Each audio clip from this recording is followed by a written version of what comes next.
people don't like you to mention certain things. Some people don't want you to say this. Some people don't want you to say that. Some people think if you mention some things, they might happen. Some people are really fucking stupid. Hit me! It's the worst of the Opie and Anthony show. Damn. Yeah, it's Opie and Anthony. It's worst of, and we're going to talk about Anthony. Yeah. Taking his girlfriend's car to work because his car was blocked in. That was it. Was blocked in. That's right. Yeah. Because you had people staying at your house. I had guests over. Yes. Actually, this is a classic bit because eventually we start discussing the booger that was missing somewhere in the couch. Yeah, and that couch now gone. I didn't even talk about that. Ooh, this is an extra thing you get for listening to this. We haven't even talked about this on the air. The couch hauled away. Had some guy come over with a truck, just loaded it up and took it. So you're giving an update on this worst of bit. Yeah. When most of these people haven't even heard the bit yet. Right. So they're going to know the conclusion before we even play the bit. Don't! I wrecked it.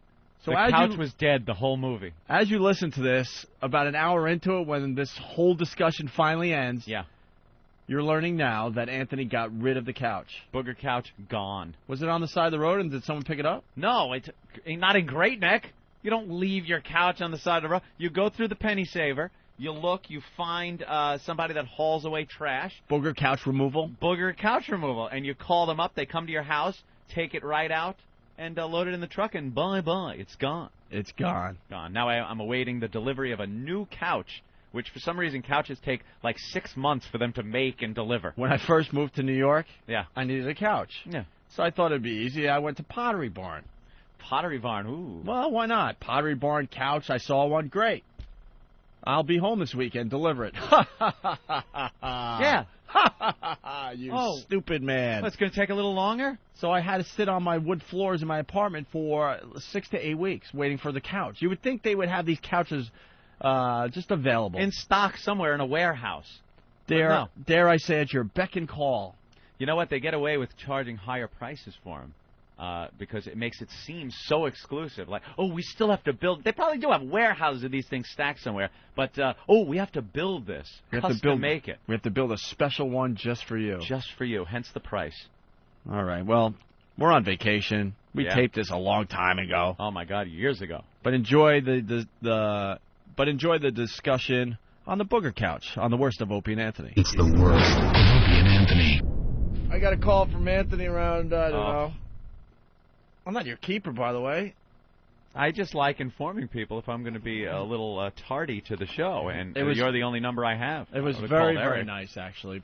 But anyway, I get a call from you around 5:10, I don't even know, that you're going to be late.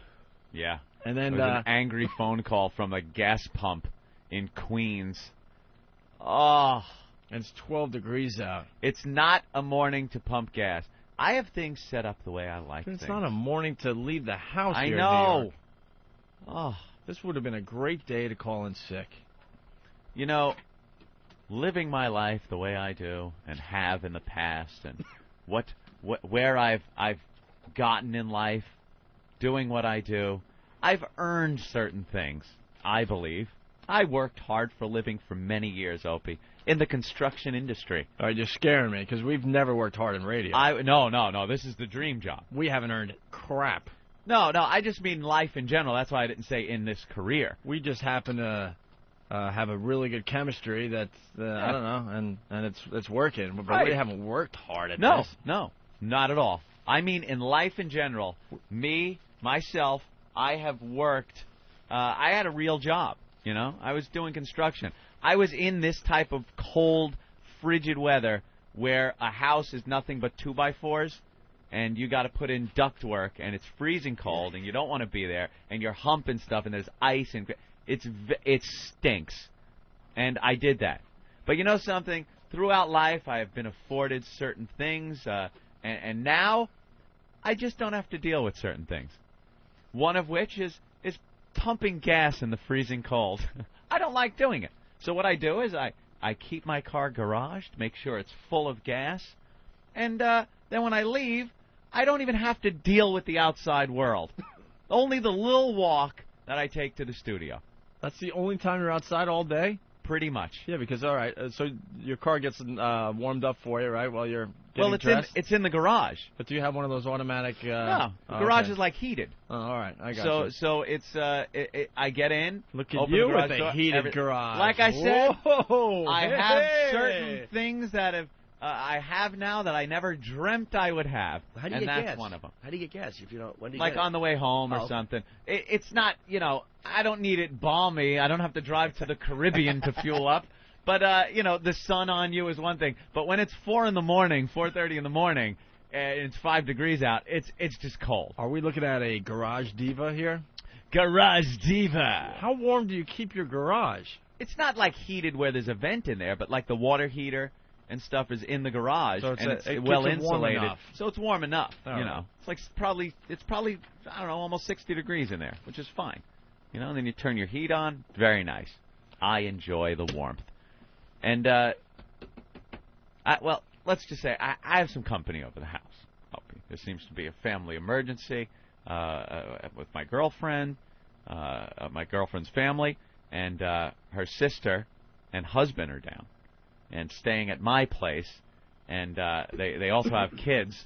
There's 2 boys and a little infant-type baby girl. Can I preface this? Yes.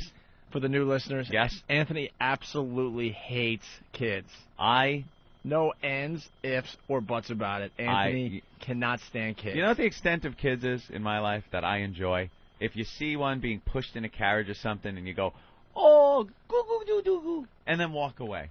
I could appreciate. You actually do the goo-goo-goo-goo-goo? No, I think it. Oh, because I don't think anyone actually. No one does that. Okay. It's.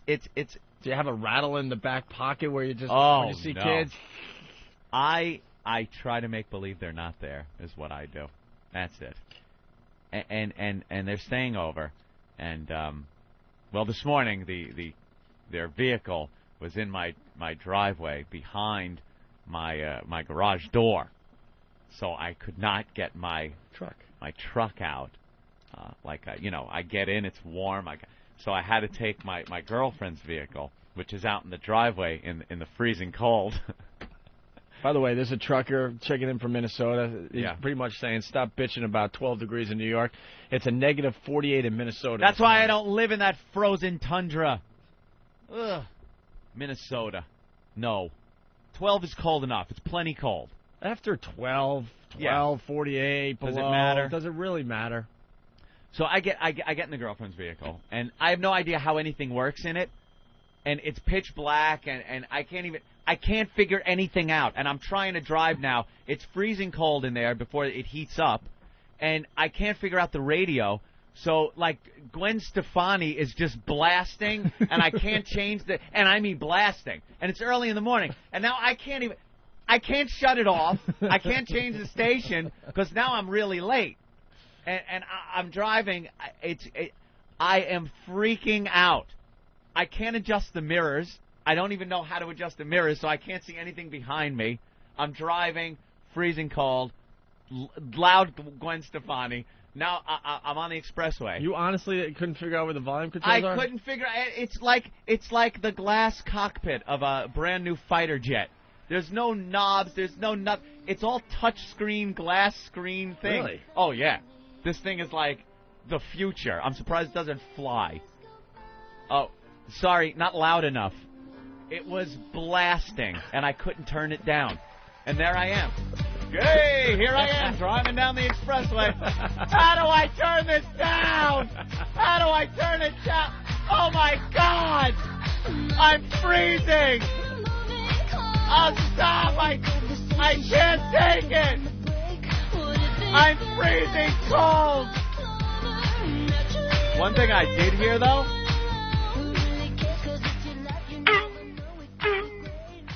Low fuel. Low fuel. What? What? What? My mule? What are you saying, vehicle? I don't understand you. Low fuel. Low fuel.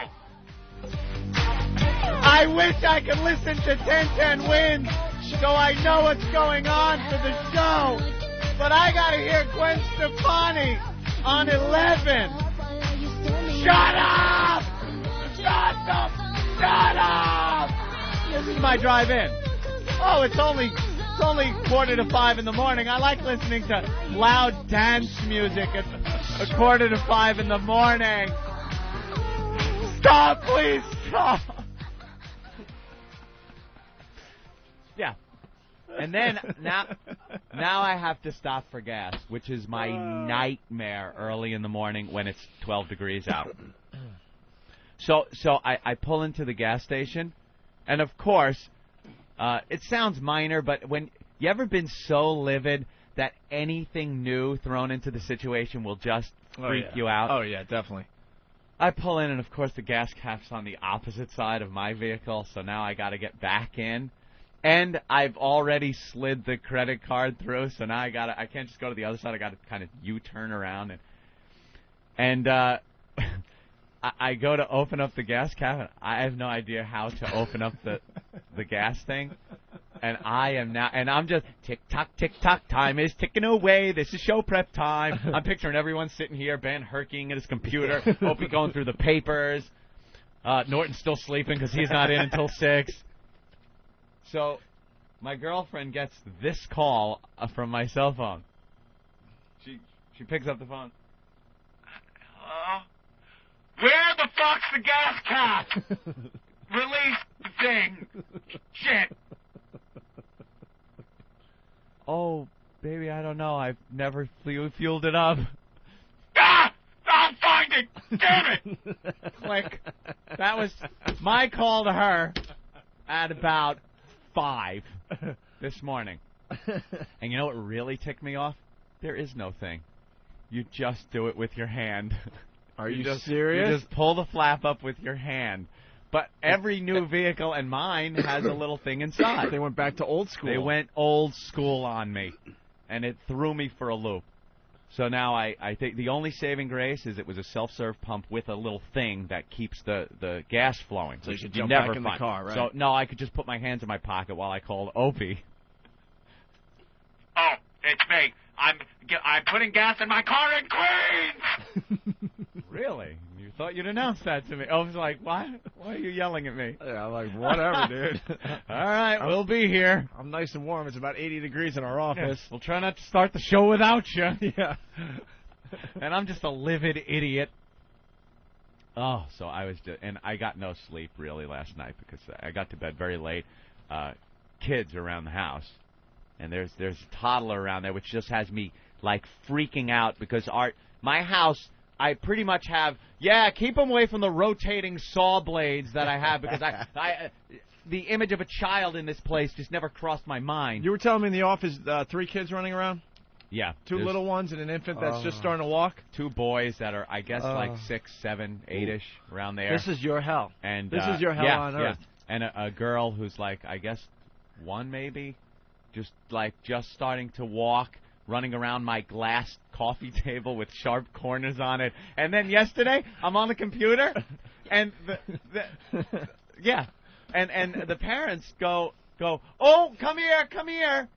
The kid is holding a pair of scissors. The little 1-year-old girl has scissors that I just leave laying around to open up like boxes and stuff because it's not child-proof. Here's the kid. No! Scissors! And where was Randy Quaid while all this was Graham. going on? No! You're saying it's like vacation? Was he in the kitchen with his dickie and his little moose cup having some eggnog? They do live upstate, though. Took a long trip down here. You want to put an end to that problem, you want to hire a fat clown from Chicago to come over and entertain him. Oh, my God. So the girl runs around and just finds every single dangerous thing in my apartment, which there are plenty of, you know. There's 2 adults living there. It's very hard to you don't baby-proof things, you know. I got, like, bleach and brandy snifters laying on the floor for some reason, you know, and I didn't even realize it, but there it is. I didn't even know that was there until the baby goes to take a swig. And the boys just like to, for some reason, boys, at the drop of a hat, just want to run around and go, ah! Ah!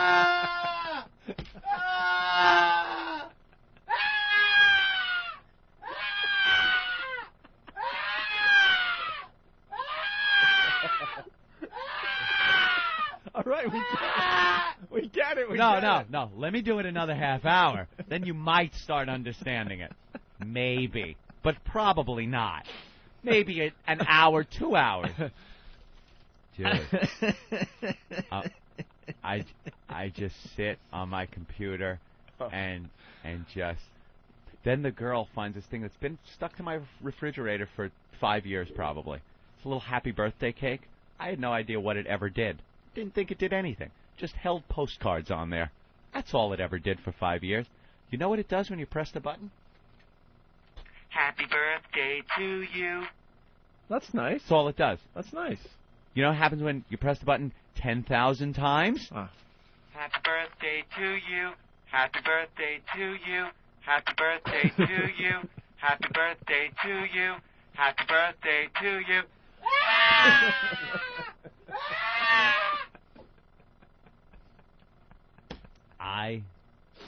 I've always made it clear I don't want children. You hate kids. I never want children. Don't you have stuff that they can play with?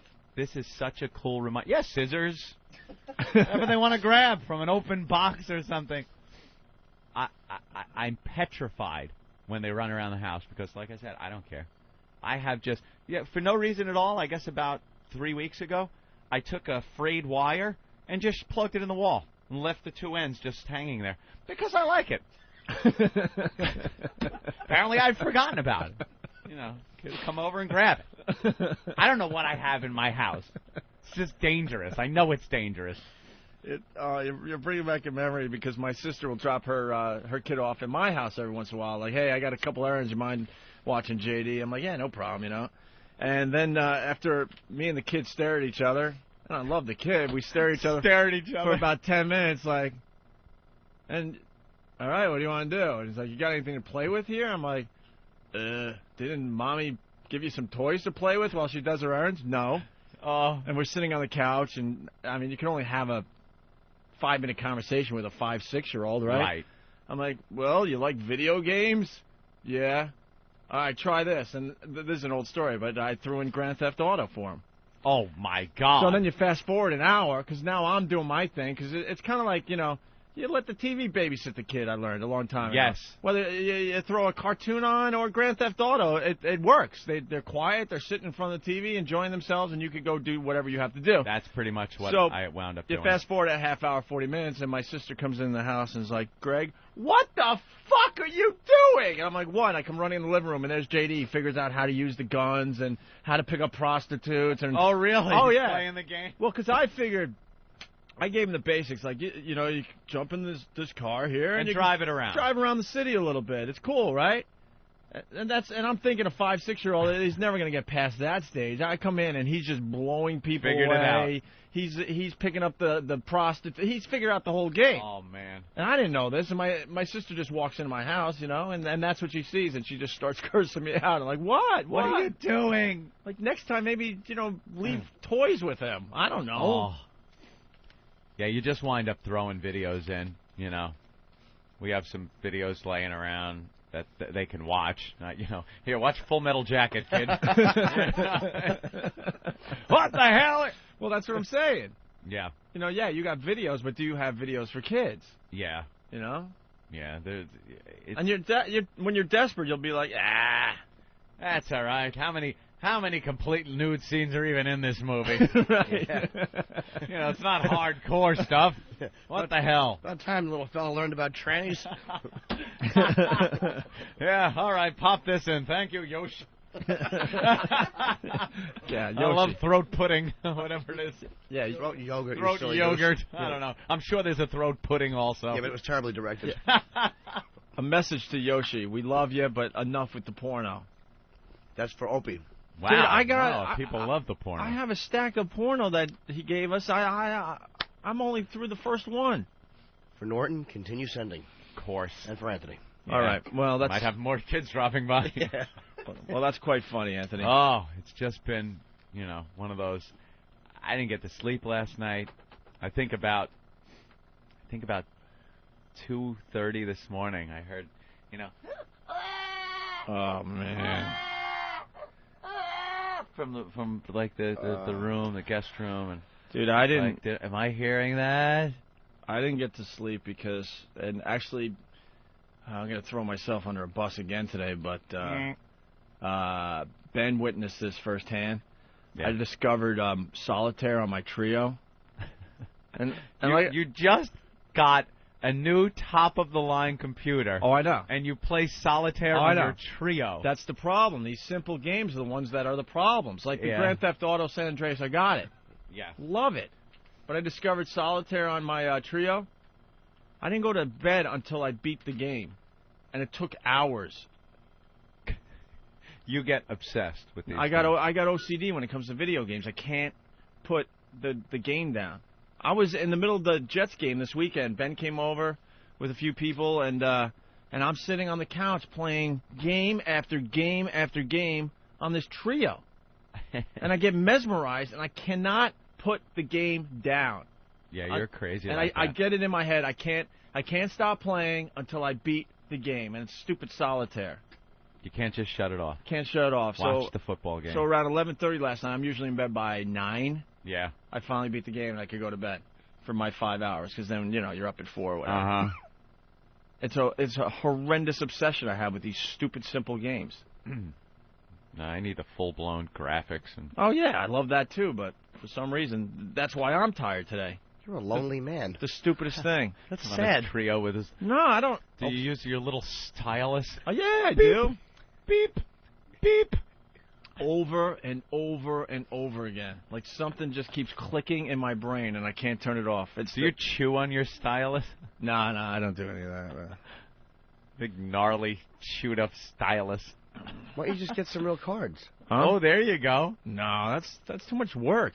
Too much It's more work. fun, though. You need a surface. Dude, with the Trio Solitaire, you don't even have to put the cards on the aces. They do it for you. Does it all by itself. Yeah. The worst is when you play You get- solitaire on the bed and you kneel, and all the cards kind of come in towards your Into leg. your knee. Yeah. You Yeah. mess up all the piles. You actually play the real Solitaire? It's the only way a man does it. Does anyone play real solitaire anymore? I I never. think not. You play chess on the computer? Yeah, I'd rather play with a person because the computer is just, for me, unbeatable. Pretty rough. You can go online, though, and play with other people online. That's too creepy. That's creepy online. But if I'm on a computer, believe me. Would you come over and take a leak on me? Absolutely. That's not creepy. I stopped playing chess online. I told this story, too. I got into chess again, and I started playing online, because I don't have anyone around to really play. Yeah. So I'm in, like, kind of a, I don't know. Chess chat room kind of playing? Yeah, but I'm trying to think, not like beginner, kind of, I don't know. Not, Novice? Intermediate? Somewhere in the, Chicken hawk? kind of intermediate, I guess, And I'm beating these people left and right, and I'm thinking I'm like a chess champion again, Because I used to take it a little kind of serious when I was a lot younger. And then, that stupid chat feature. Yeah. Hey, you're pretty good, because I was playing the same person over and over again. But in general, winning a lot of games. And this guy goes, hey, you're pretty good. How old are you? And I'm like, well, how old are you? Uh-oh. I'm 8. 8? I'm like, that's it. I'm effing done. 8. Because it wasn't like I was totally killing the kid. I was, I was winning, but, it took a little, some effort. I'm playing 8-year-olds online. I'll meet you. Yeah. So I'm like, 7-Eleven. My treat. so now I can't admit my real age because it would be way creepy. So I'm like, I'm 15. Oh, if you're ever putting "I'm 15" into a I computer, know. I know. turn yourself in.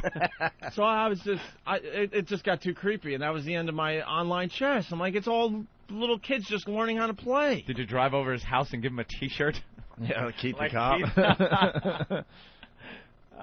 So I don't do that anymore. Jim from the Poconos, go ahead. Good morning, gentlemen. Opie, Anthony, you got to do what I do. When it's time for bed, hey, Uncle Anthony's got to go to bed. Everybody go to bed. I got to be the killjoy. Time to go to bed. And Opie, you either need to get a girlfriend or a hooker because something's going on with you. All right, thanks. I have a question for Anto. Why didn't Yes. you, like this morning, why didn't you just get these people out of bed and say, or get the keys and say, move your truck.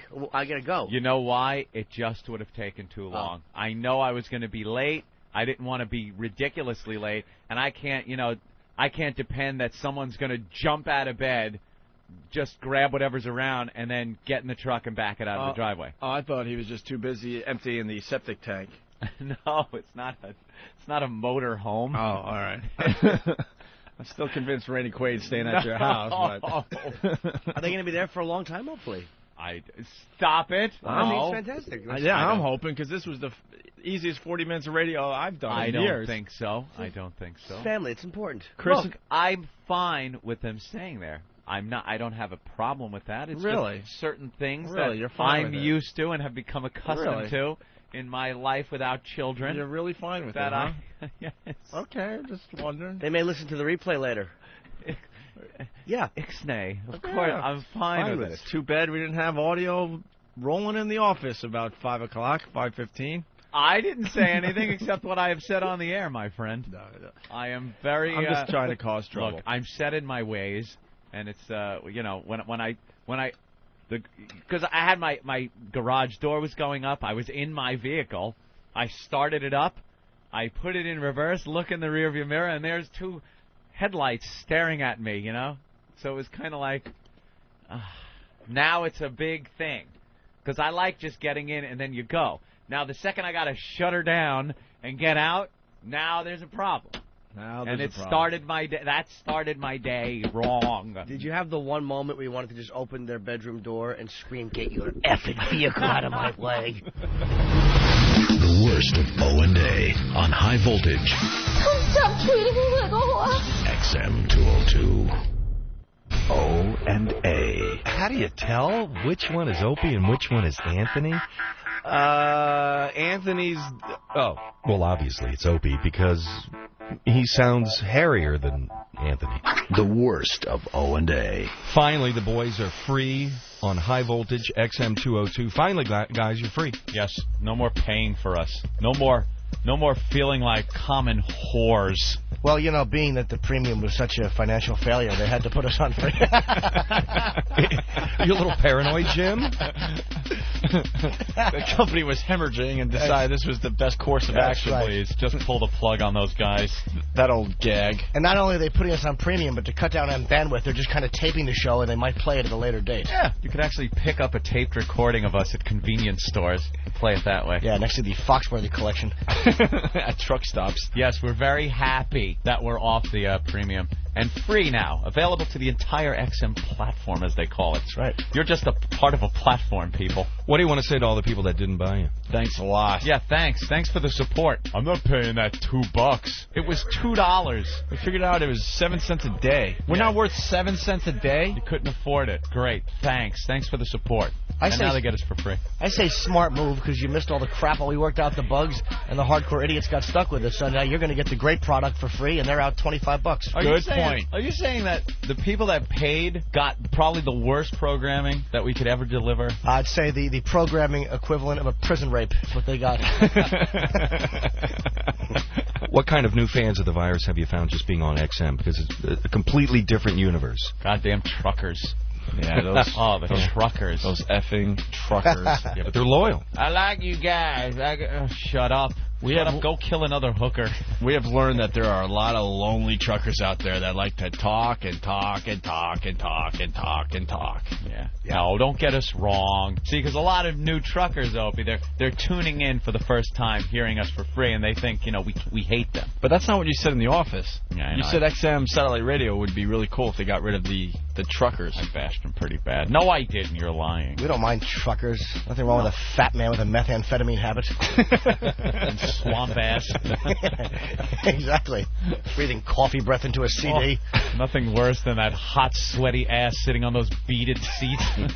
14-year-old duct taped in the back. Creeps. Next destination, shallow grave. Wooded area coming up. We love them, though. Sure. Now, back to the worst of Opie and Anthony on XM 202 High Voltage. At least I was able to get my vehicle out of the garage today. Oh, that's right. Yeah, we need an update on that. How's the house guests gone. out? They left. Left last night, but not before one more little thing happened. My girlfriend's sister and her husband and 3 kids were over. 2 boys, about 7, I guess 6, 7, something like that, and then a girl who's like 1 year old. Just figuring out how to walk, right? Little toddler, just figuring that teetering toddler walk around my sharp-edged furniture and tile floors. Like no carpet on some of the floors that I have. It's just like concrete tile. Just waiting to go down. Oh, just waiting to leave a dent in that soft spot. Just awful. I have the most dangerous baby house ever. So, my girlfriend's sister and the younger boy and the girl went shopping, which left me at the house with the husband and the older boy. It's like 7 years old, around there. And we're watching a movie. We're all sitting on the couch watching a movie. And I'm thinking you're thinking that this isn't too bad. I'm sitting Not here. too bad. I have no idea what you're about to say, but They're I know not screaming around the house. I know it's going to be bad, but you're sitting there, maybe enjoying a beer, bonding a little bit with the dude and his older son, right? I was just watching the movie with them. Just sitting watching the movie. And no small talk. Nah, I like watching movies. When a movie's on, I like just watching the movie. I don't like a lot of talk during movies, to tell you the truth. I just want to watch. You have nothing in common with this guy. Hey, man, I could read between the lines. You don't have to say a thing, Anthony. I'm an all-around kind of guy. I talk to all people. How long did it take when your girlfriend left with her sister and the 2 other kids where you realized, I better find a movie? No, actually, he brought in some movies. All right. So maybe he's thinking the same thing. Sure. Just pop a movie in, makes things easy. So we're watching the movie, and he asks his son, he goes, "What are you doing?" So I'm sitting there like, I'm just watching the movie. He goes, "I'm picking my nose." Kids, they don't care. They'll just say anything. He goes, "I'm picking my nose." And then I hear, "Did you wipe that on Anthony's couch?" You're hanging out with Randy Quaid and his kids, dude. So they packed up the RV and got out of town. Fuck that. And the kid goes, "Yup. What were you honestly thinking inside? Oh, my God, the kid just wiped a booger on my couch. Because you hate... I mean, no one likes that type of thing, but you absolutely... Dude. You lose your mind. We have audio of me saying, snot, besides crap, snot is the most disgusting thing in life to me. I can't handle it. If I blow my nose, I can't look at my own. I have to be in front of a mirror when I blow my nose to make sure every bit is gone. You never ate your own booger? Oh, God damn, no, never. See, I just want to get a reaction. Never, ever. Not once? Nope. Snot has always disgusted me, even as a small child. I freak out. I've said it on this show many times. I can't stand it. And when he goes, "What are you doing?" and the kid goes, "Picking my nose." "Did you just wipe a booger on Anthony's couch?" "Yup." And then he goes, "Well, find it."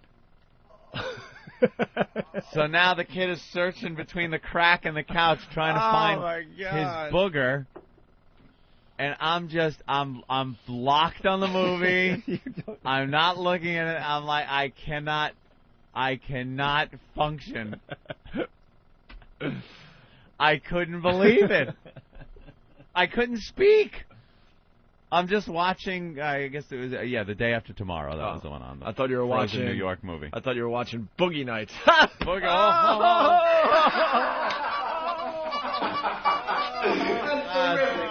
That's terrific. That's zany.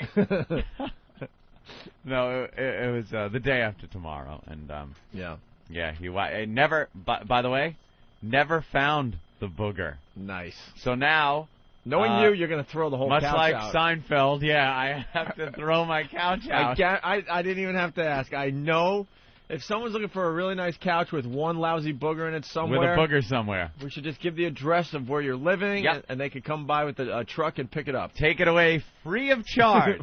It's all yours. I know you, and he's not lying. Oh, I will have a new couch as soon as possible. That couch is gone. Because, first of all, I could sit on it, but I can only sit on an area that's nowhere near the ground zero booger area. Right. And as far as laying down and reclining on it, over that crack, you know, the modular crack that it was in. But do you realize what other stuff is on your couch? Seriously, have you had people? Have you had people sleep over and stuff? Yeah. I got foreign stains on my couch, and I'm like, what the hell are people doing on this couch when they sleep over? Really? Oh my God. People? You mean couples are sleeping on your couch? Because then they are having sex on your couch. Right, exactly. And making, Exactly. That is probably the rudest thing you can do when staying over someone's Oh, house, I know. especially sleeping on the couch. Bend her over the coffee table or something that could be, you know, cleaned with some Windex. And stupid me, I got a very light colored couch, so everything, you know, you got a brown couch, do what you want on it, I'll never see it. Yeah. But, you know, it's an off-white kind Mine's of like thing. a light gray with a green booger somewhere on it. But I have no clue where it is.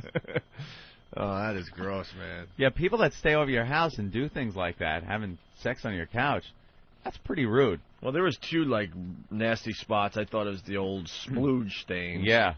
But I scrubbed and scrubbed and scrubbed, and they're still there, so now I'm thinking it might be just a little grease from Chinese food or something, thank God. You think? Well, what else Or could it be? It could be splooge. Nah, I think you can wash that out. No, that don't come out. There's that little border area of the stain that won't come out, where it's kind of wicked to the side and all the proteins and everything kind of collected on the edge of it. Chris the trucker wants in on this. Chris, go ahead, buddy. Yeah, Anthony. Yes, sir.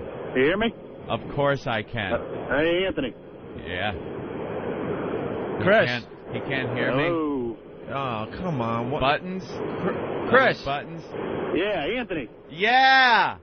Yeah, hey, that's the only one you know about. What about the rest of the house?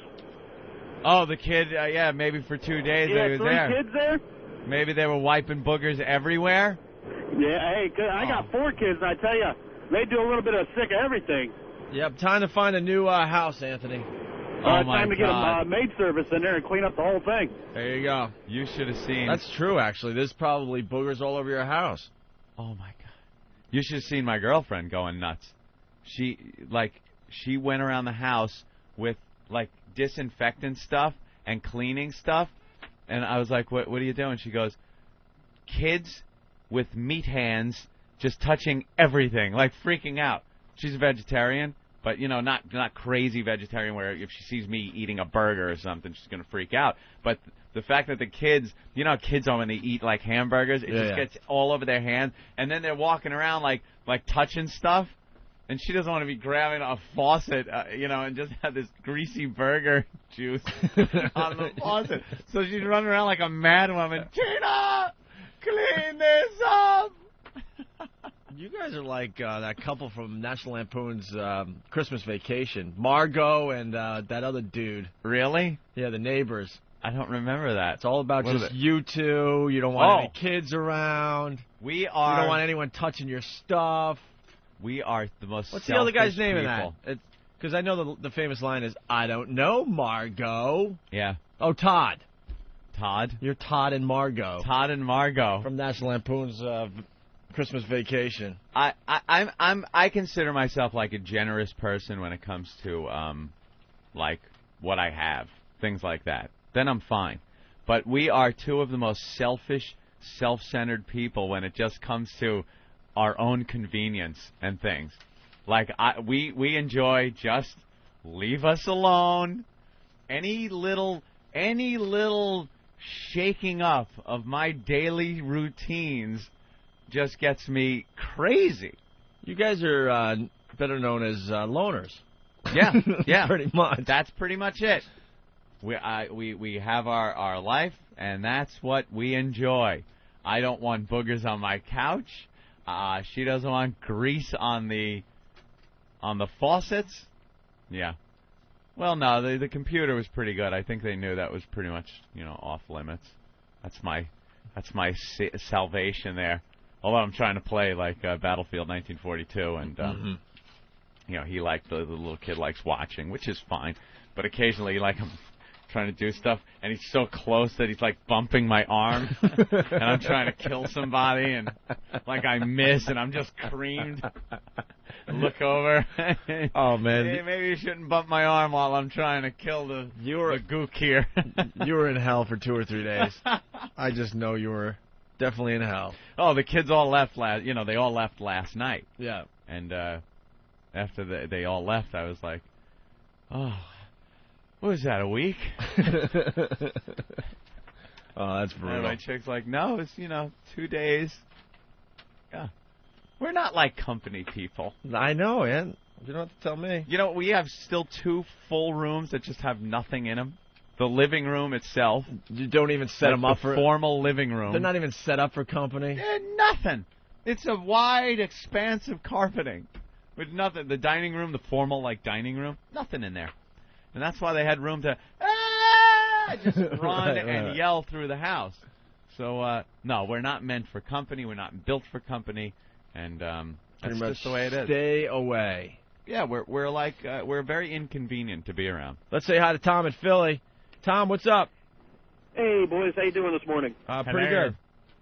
I had a suggestion for Anthony. Next time those little shit stains come over, you're going to have Opie come over and kick one of them in the liver.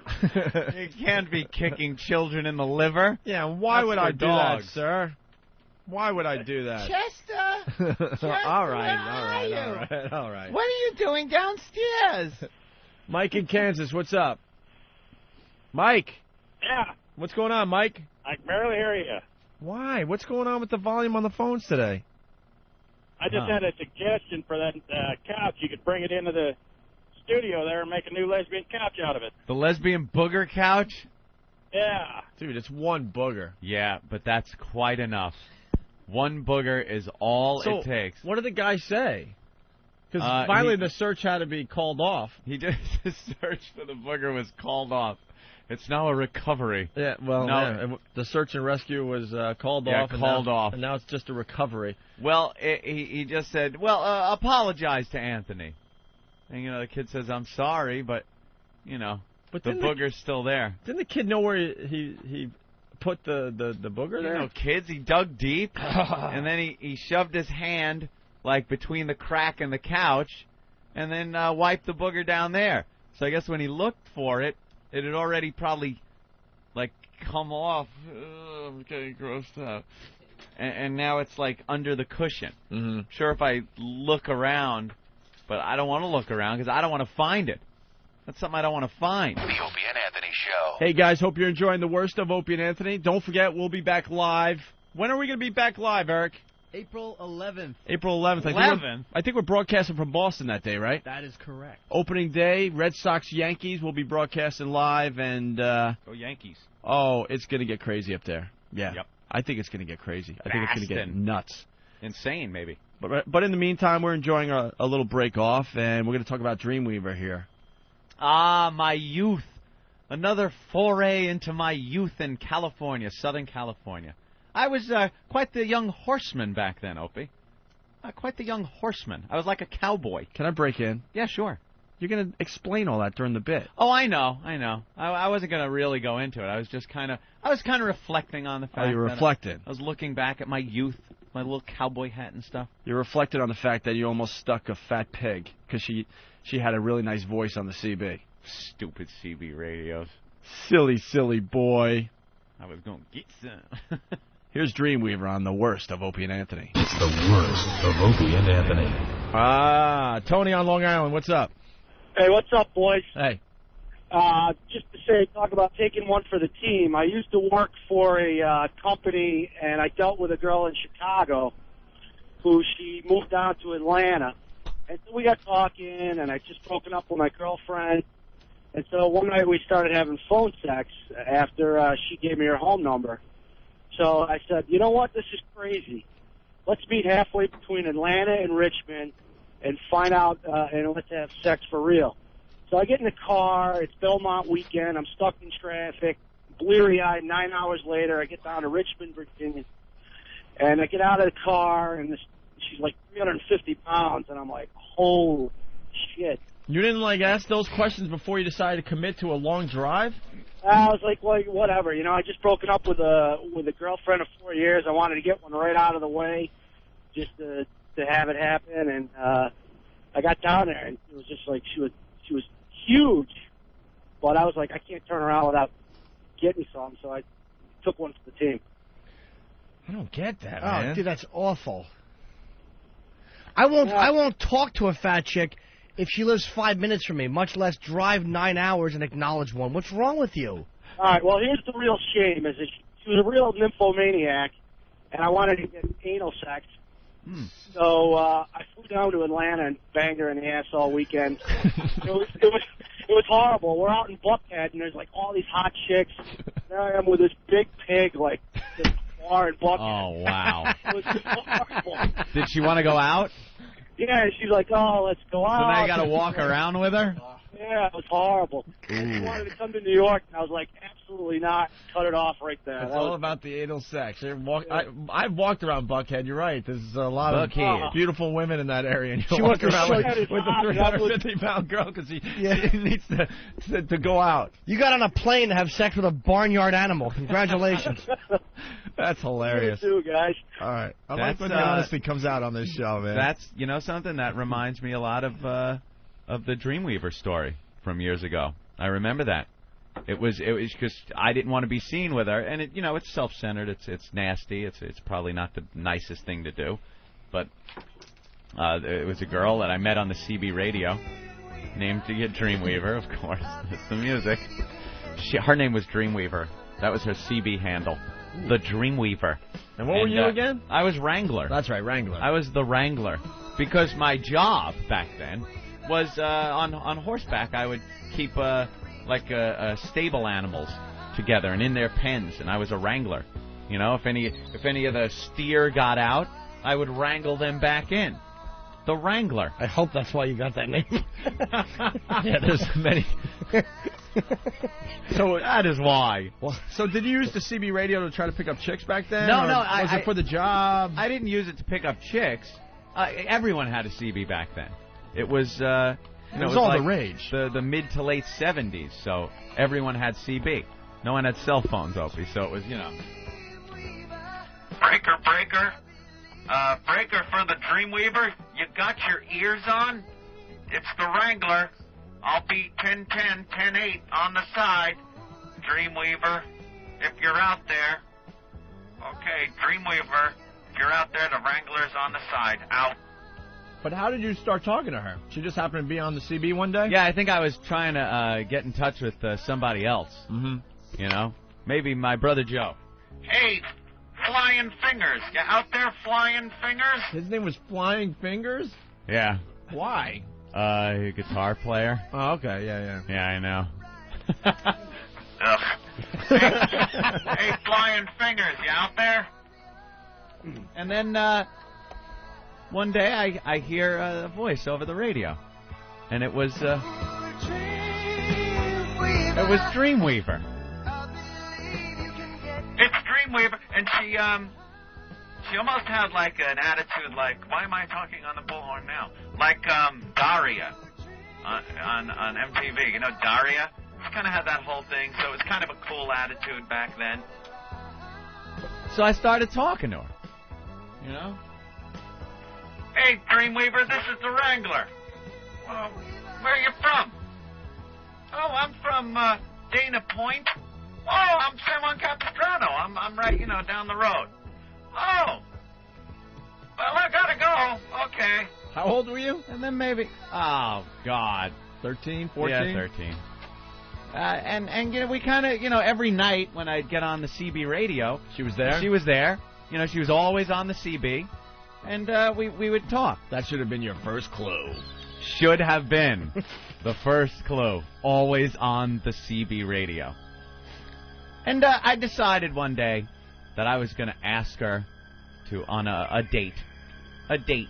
But, my term kind of date, not your ordinary date. We're going to go horseback riding because I have horses.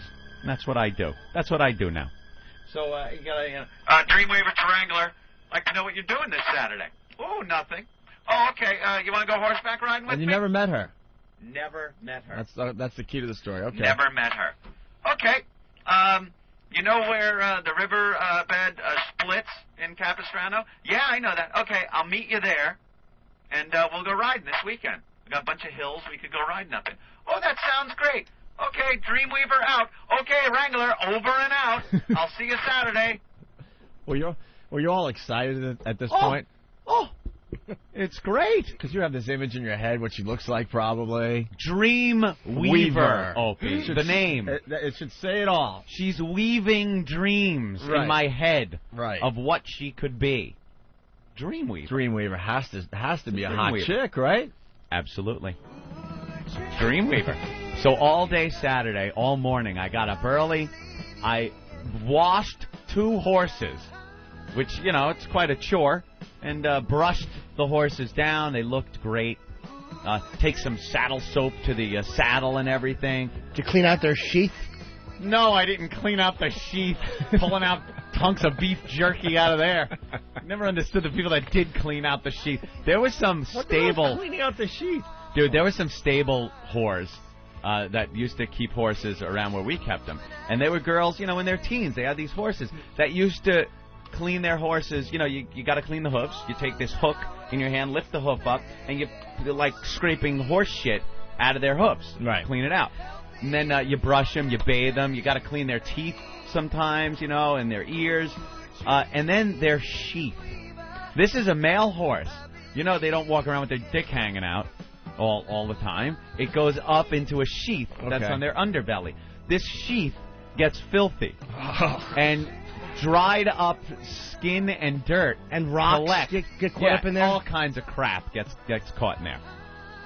And these girls would reach up, grab this giant horse cock, and just pull it out of the sheath and start picking off all this dirt. As they're just, talking, hey, what's up, how you doing? Does the horse get excited? Sometimes, yeah. But most of the part, they're just looking around, eating their hay and getting stuff picked off of them. Just disgusting. No, I didn't clean the sheath. Just smelled it under your fingernails. It did. Some of these pieces were like beef jerky. Dude, when I was at college... Yeah. Are you done with the sheath part? Because it's reminding me of something. When I was at college, I had this roommate, and his job on the weekends was to mate horses. Oh, yeah. And he had to go to work with a raincoat on. And his whole job, I swear to God. Because I don't know, but I hear, like, when they you know what, it's unbelievable. It's everywhere, and there's a lot of it. It's just calamity. Is it really? Yeah. We used to Have you seen breed horses. You've seen a horse just ejaculate? We didn't do it like they do it now. It's very technical and stuff. Right. And in a lab, We just threw a horse that was in heat together with a stallion, and they would go at it. And a lot of times, the horse would miss. But horses just are completely premature. The horse would hop up on the other one. The stallion would hop up on the mare. And if the horse's cock just, hit the thigh of the other horse, and it would just go spraying everywhere. And there's a lot of it, right? Oh, yeah. Yeah, because this kid he had his special raincoat, and his whole job was to make sure he got that, penis into her. Right, he'd try to put it in. And he would get covered with freaking horse. They get all worked up, and unless it's in, if it's not in, it's going to go everywhere. What a job. So they would go crazy. Because, in college, man, you're all hungover and tired, and this was his job, after maybe 2 hours sleep, he would get his raincoat and go down to the horse farm to mate horses. Yeah, that's right, old boy. So you're gonna get a piece of her, aren't you? Oh, calm down. Whoa, hey, oh, Jesus Christ! I'm not gonna race him though. I'm just gonna jerk him off. Very good. Just gonna clean his sheath. So, all right, Dreamweaver, the horses are ready for your little date, right?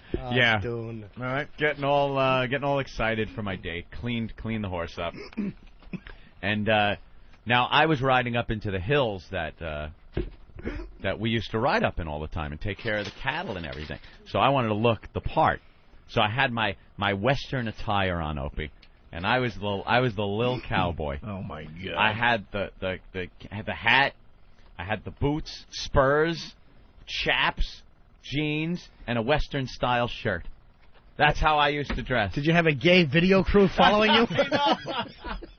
You know, in any other circumstance, that is very gay. But I was actually doing the work.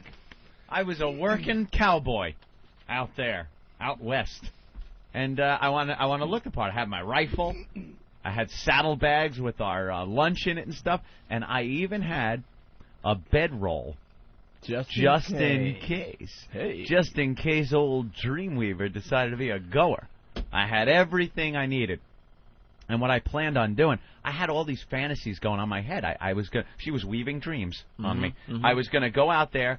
I was going to shoot a rabbit and then skin it and cook it right there like I knew how to do, like I'd done plenty of times when we used to go out camping and stuff. And I was going to, like, cook her a rabbit. You were going to live off the land with Dreamweaver. Off the land, just me and Dreamweaver up the in the hills. weekend. And I was thinking this, and this was what I was going to do. Skinny 13-year-old kid. Oh, pull out my 6-gun. Yeah! Look at me. I just bagged us a rabbit, Dreamweaver. And you're so hot. Oh, yeah. I was completely like, I had been thinking about this all day. How long had you been talking to her? Probably about 2 weeks, I guess. About 2 weeks, just talking. So we kind of got to know each other and everything. And she was into horses, and I thought this was going to be a great first date. I was going to show what a man I was. I even got some home brew. It was this stuff that the Mexicans used to make at a stable that was real close to ours. They used to take these bourbon barrels that they would get from the distillery, fill it up with 3 gallons of water, and then roll it around every day for about a month. And when you poured it out, you got a gallon would come out of just the strongest fuck-you-up liquid I've ever had in my life. Moonshine. So I had some of that, maybe get Dreamweaver a little, get a little tipsy and stuff. Drink it out of those tin cups like the old West guys used to do. Want to snort? Keep it with the old West motif.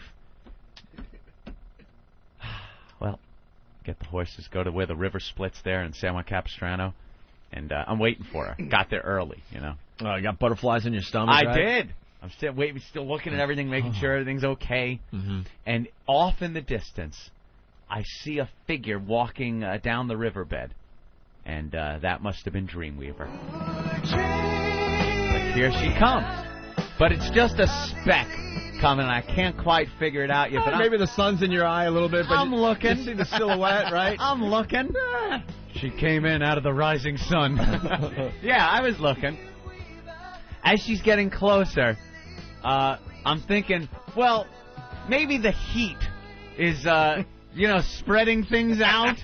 You know how the heat waves on the highway make the highway look a little wider? A little sometimes? higher, yeah. Yeah, sure. yeah. It could get like that. Was it cold? Maybe she had a parka on. Maybe she had something, even though it was a very hot day. Right. Oh, God. No. And as she got closer, I can't explain my disappointment. I think I can explain it with this. Dude, the disappointment is really coming back to me now. I'm kind of remembering how disappointing it was. I had this image of this beautiful girl that was going to come and ride with me, and I swear I was going to take the ride first through town and then up into the hills, just so people could see me with the girl I imagined I was going to be with. And then your date was going to end with puppet sex? It was just going to be crazy. Having sex on the riverbed. Having sex like the Marlboro Man. I was just going to be there with this hot girl in a bedroll with a campfire, up against with a my tree rabbit and the looking river, over it, sure. and guns and whiskey and broads and horses and fucking a manly night with my hot broad Dreamweaver. The disappointment set in at 100 yards. I saw her big fat head and her big fat face and her greasy stringy hair. Oh, God. And her loose-fitting, bunt-ridden jeans. Bunt-ridden jeans. Yeah. the bunt wore away the jeans like your knees were. Oh, yeah. A little frayed at the bunt. Yeah. I my can't God. tell you, because I had built it up to something so huge in my head, the disappointment was such a letdown. Did you fake it though, like a big smile, like, "Hey, I don't glad even to meet think you." I don't even think I did. I don't even think I did. And perhaps she was just as disappointed, thinking I was this Marlboro man. I was, Mr. Macho, and there I am with my, little skinny arms and, trying to pull off the cowboy thing. But, she was fat. It was very disappointing. So what'd you do? I tried to say, "Hey, how you doing?" with a big smile and stuff, but it was just like, "Hey, what's up?" I think the person that was more pissed was the horse that she got a ride. Looked at me like, "Thanks, thanks a lot." What was the Clydesdale busy? Yeah. I said, "How you doing?" She hops on the horse. No ride through town. Mm-hmm. No proud ride through town as I show off this girl, I imagine, just hair blowing as people looked up and went, "Wow, what a beautiful girl on that horse." And turned directly around, went down the river, up into the hills. Took a ride for about, I'll be honest, 45 minutes. That was it. No bedroll, no fire, no hunting rabbit. No sex. I'd had a bag of moose to feed that bitch, believe me. With no rabbit. She'd ate the rabbit whole, fur and all. One bite. Done. Yeah. And none of that fun stuff I imagine. 45 minutes, I just went like, we better get heading in. And I think she even asked why, and I said something, the horse, I think the one you're on was coming up lame or something, and, I had to get it back early. And but I had a great time, thanks. Dropped her back off where the river splits, and took the horse back. Was disappointed. I remember my father was all happy and stuff. He said, "Hey, how'd it go?" It's like, "Oh, Dad, she was a fat broad." And she said something that Jimmy said the other day. Sometimes you just got to go hogging. That's what Dad said? Yeah. He always had kind words of wisdom like that. You truly had the greatest dad. Yeah. You really had the greatest dad. And that was... Never saw her again, did you? Nope. I think I saw her once more. I never called... Like, I'd be on the CB, Hey, it's the Wrangler looking for flying fingers. Wrangler looking for flying fingers. You out there flying fingers? Hey, Wrangler, it's Dreamweaver. Wrangler out. You just blew it off totally? Dreamweaver, Wrangler. You got your ears on? Yeah, unfortunately for you, I had my eyes on that day, and I saw what a fat pig you were. Yeah, hey, Dreamweaver, got your pork chops on? Wow. Yeah, so I saw her one night at a party at another stable, and she was singing round a campfire with a bunch of other people, and we kind of just traded a passing glance. But I think, she knew that I was disappointed. I couldn't even hide it because of what I built up. No one would have lived up to that. Who was that girl that was in Playboy years ago? Hef's like first real celebrity chick. Barbie Benton. Remember Barbie Benton? I know her name. Where was she from? She was just, I don't know. She was a hot... And she was in Playboy. Brunette, centerfold. Yeah. She was in Playboy. That was my image. It was Barbie Benton was going to show up. And if we'll find a picture, I'm sure we will, during commercials or something, pop one up or someone send a link. Instead, Kirstie Alley showed up. Yes. That was it. I expected Barbie Benton. I got Kirstie Alley. Breaker to the Wrangler. I know. It's the Dreamweaver, and I got my ears on. Breaker. I look a lot like Bobby Benton on the radio. Where's Dreamweaver, boy? You're hunting rabbit. I want a Diablo sandwich and a Dr. Pepper, and make it snappy. I'm in a goddamn hurry. And then there she came out. Yoo-hoo, Wrangler! Thank you, nice lady. Nice ass.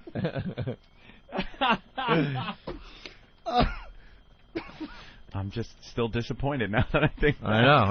I can see really in your hurt face. me back then. Unlocked and free for the masses. This is the worst of O&A. So nice not having to bleep out the curse word. On XM's High Voltage. What a stupid name. O&A. Well, as far as Opie's hairstyle, it's more Owen Wilson. And Anthony, Anthony is more Bert Convy. The worst of O&A. Big Kev is one of the main freaks in the O&A virus. Hi, Big Kev. I don't like freak. I prefer contributor. That's the term that I like, contributor. How did you get on the O&A show? A friend of mine bursted into my office quite a number of years ago in the first year of NEW and said, they're doing a live television broadcast. Come on, let's get a WOW on TV. And I said, yeah, okay. So we actually got a big, huge vinyl movie banner. We wrote WOW on the back of it, and we got it was the largest WOW ever on a live broadcast. So we called in and, took responsibility for it. And the guy said, well, we're going to give you wrestling tickets for it. And I was like, well, I don't want wrestling tickets. I'd rather come up and hang out in the studio. And so they allowed us to do that. And I went up and I liked the vibe happening. And I just started, from that point I started wherever I could contributing. They needed kiddie pools for one event. I called and said I would get the kiddie pools. They needed something for another event. I called up and said, okay, I'll get that thing. And then from there, it kind of turned into, kind of an ongoing thing. So Big Kev is the prop man for O&A. That's in the early days, yeah. I think today I'm more referred to as the resident geek. I'm the guy who brings in the lightsabers and weird and wacky toys for the guys to check out. And you're the comic book guy on The Simpsons. I am the comic book guy on the Opie and Anthony show. That's what I am. 30 seconds. Tell me about Opie and Anthony. Everything that comes to your head. Don't hold back. Irreverent. They hold nothing back. It's real. That's the most important thing I think everybody needs to know. It's real. It's real. It's not a staged thing. They don't walk out of the door at 11 o'clock and they're different people. They are who they are when you hear them on the air. And that's really, really important that everybody knows. Sell Opie and Anthony to everyone listening to XM that has never heard of them. This is real radio. This is not set up. This is not a bunch of fake things and wacky sounds and Zoom morning type radio. This is the real thing. You are hearing the future of this type of radio. You're hearing it. You're here now. Get on board now. Now, back to the worst of Opie and Anthony on XM 202 High Voltage. Oh, that makes me so hot. Hey, Steve, which bit are we introing here? The poker chips and lesbian couch bit. The first appearance of the new lesbian couch, I might add. Yes. Ooh, I was in a bad mood this day, I remember. Yes, you were. Nice lady comes in to offer us a lesbian couch, and she brought other gifts. And you were just weren't very gracious, Opie. Biggest laugh I've had on the show, hands down, was this. I just remember, looking around the room, and none of us could talk because we laughed over and over again. I don't know if they edited this down, but the laughs seemed to go on for like 2 or 3 minutes straight. But you got to be honest, Anthony, those gifts were awful. Now that we look back, it's the thought that counts. She went to some kind of garage sale. It was the crap that you would get in a garage sale. Absolutely. Brought it all the way to New York to get a little attention, and oh, did she get some attention. Boy, was she made aware of it. Cringe radio. Left in tears. Just play the poker chip bit. It's the worst of Opie and Anthony. Well, we got Erica in the studio. Hello. It's Couch Lady. Hi. How are you? Hello. So what's the deal? You were supposed to be here last week with the couch? Yes, and unfortunately, I had a little incident? Oh. Infection? No. In what? I don't know. I guess I had anxiety last week. Oh, you had an anxiety attack? I had an anxiety attack, and Is that why our porn stars had to have lesbian sex on a piece of fiberglass? Is that what it was? Yeah. I'm sorry. That's all right. So I was going to wake up really early in the morning and Wait, are you the same girl that was just sitting out there? Yeah. Oh, okay. Yeah. Yeah. Why? I was just wondering. Because there's other girls that have been walking through. Yeah. I guess he was a little confused. There's another girl sitting next to me that's blonde. Oh, I told you there's a bunch of people out there now. Oh. I get you. Yeah. What's your name?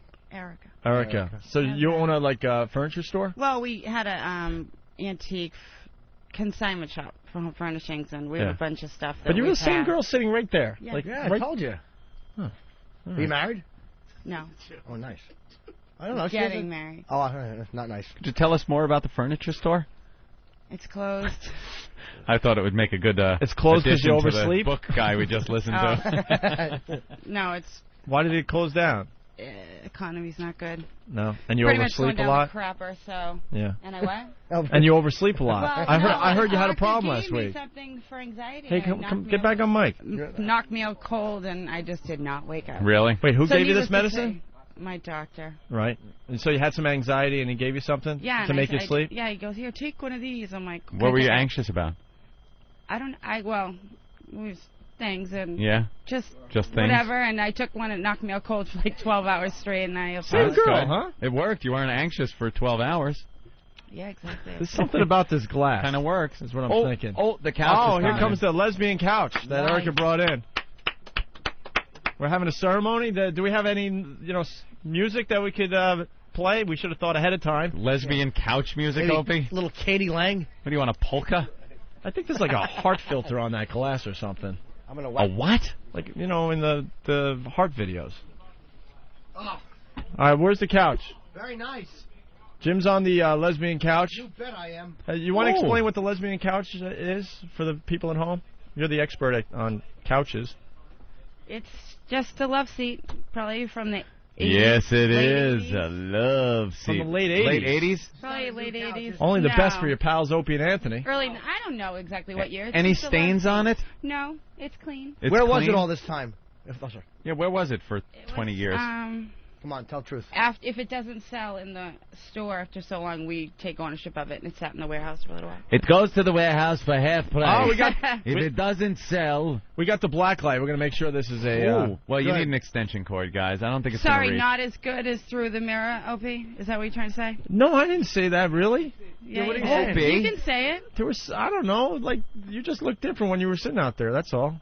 What are you saying? She's lovely. Stop. I know she's lovely. Stop trying to cause trouble. Norton's causing I'm trouble. not at all. I was trying to sit on the couch and look at her hiney. You have a nice hiney. Oh. She goes, oh. Do you have Are you an gonna check it extension with the cord? black light? Yeah, we're going to check it with the black light.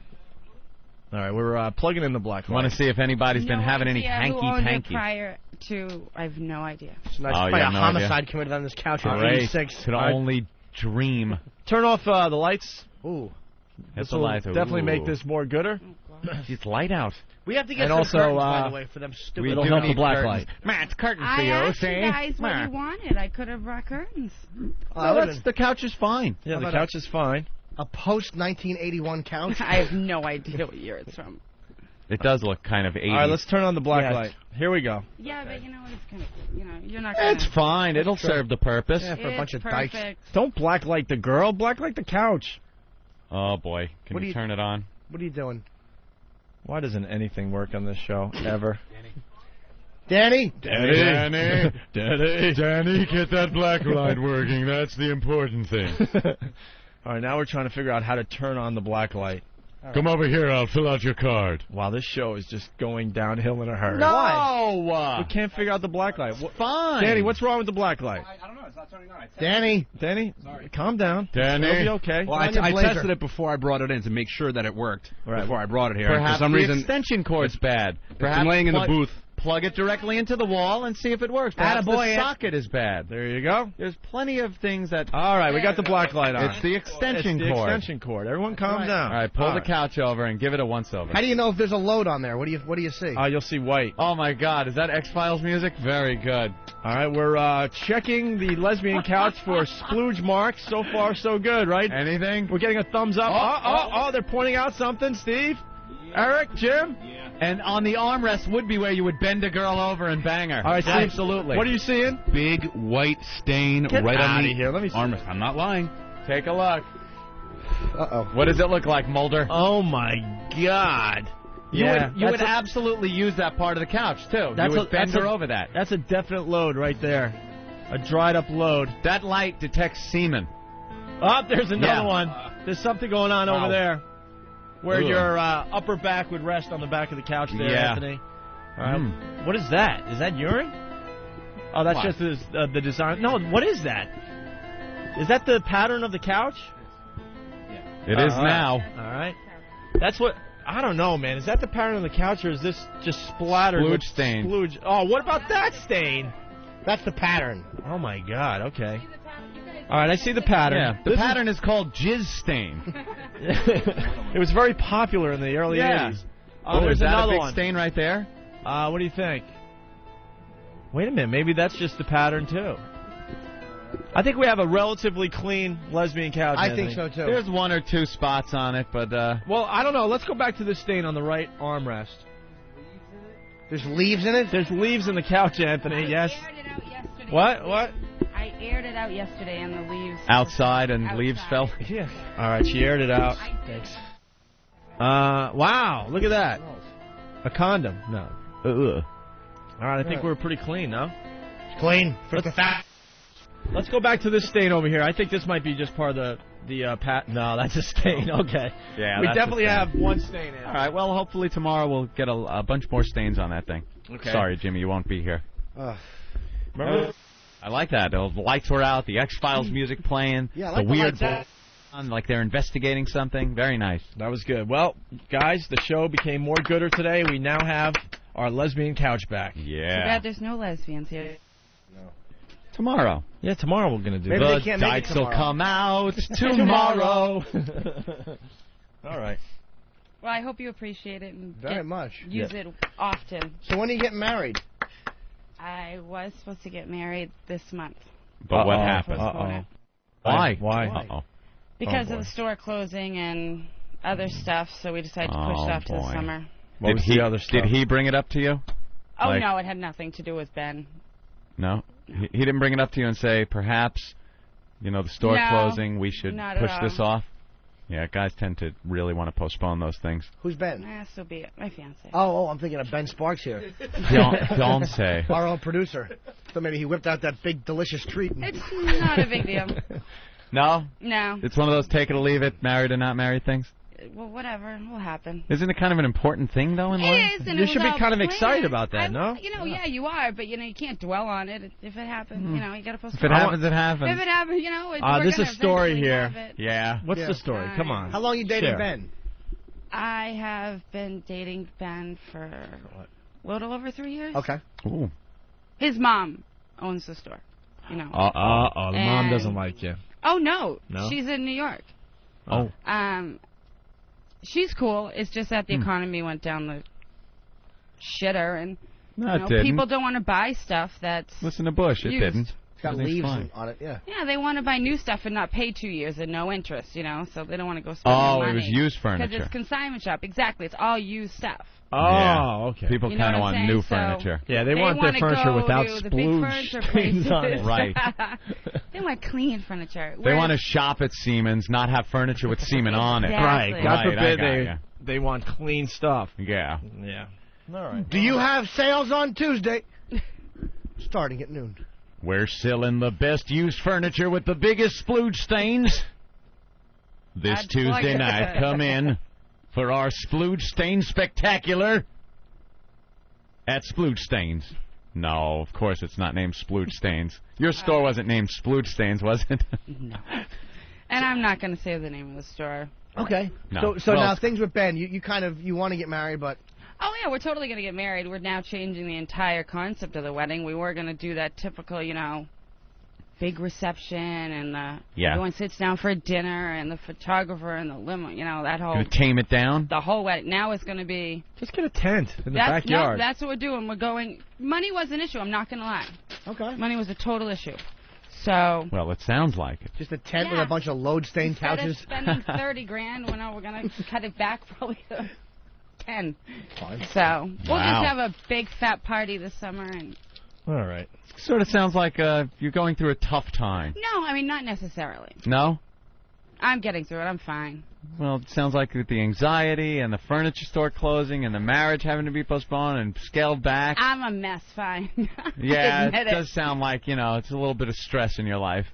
And I'm glad you could take time out from your stressful life and bring us a lesbian couch. So I had all the time in the world. There are other ways to earn money. At the Jimmy will nasty show ya. hotel I stayed at last night next door. Oh, did you stay in the city? I stayed next door at. How do you get the couch here? In your car? In a minivan. In a minivan. Which hotel did you stay at? Ugh, the one to the. Is it the one Opie used to stay at? Similar. Oh yeah. What's it called? I don't know. You tell The us. one right here to the right of the building. Oh, How the could I not right. think of it? I didn't even know there was a hotel there. The Salisbury Hotel. That's not that awful. Isn't that a homeless hotel? I walked in going. I think that's a flop house. It's like a flop house I or thought something. it was classy. I don't No, know. it's so not. Lit Parker Meridian is right No across the kidding. street. And then And that's a wonderful hotel.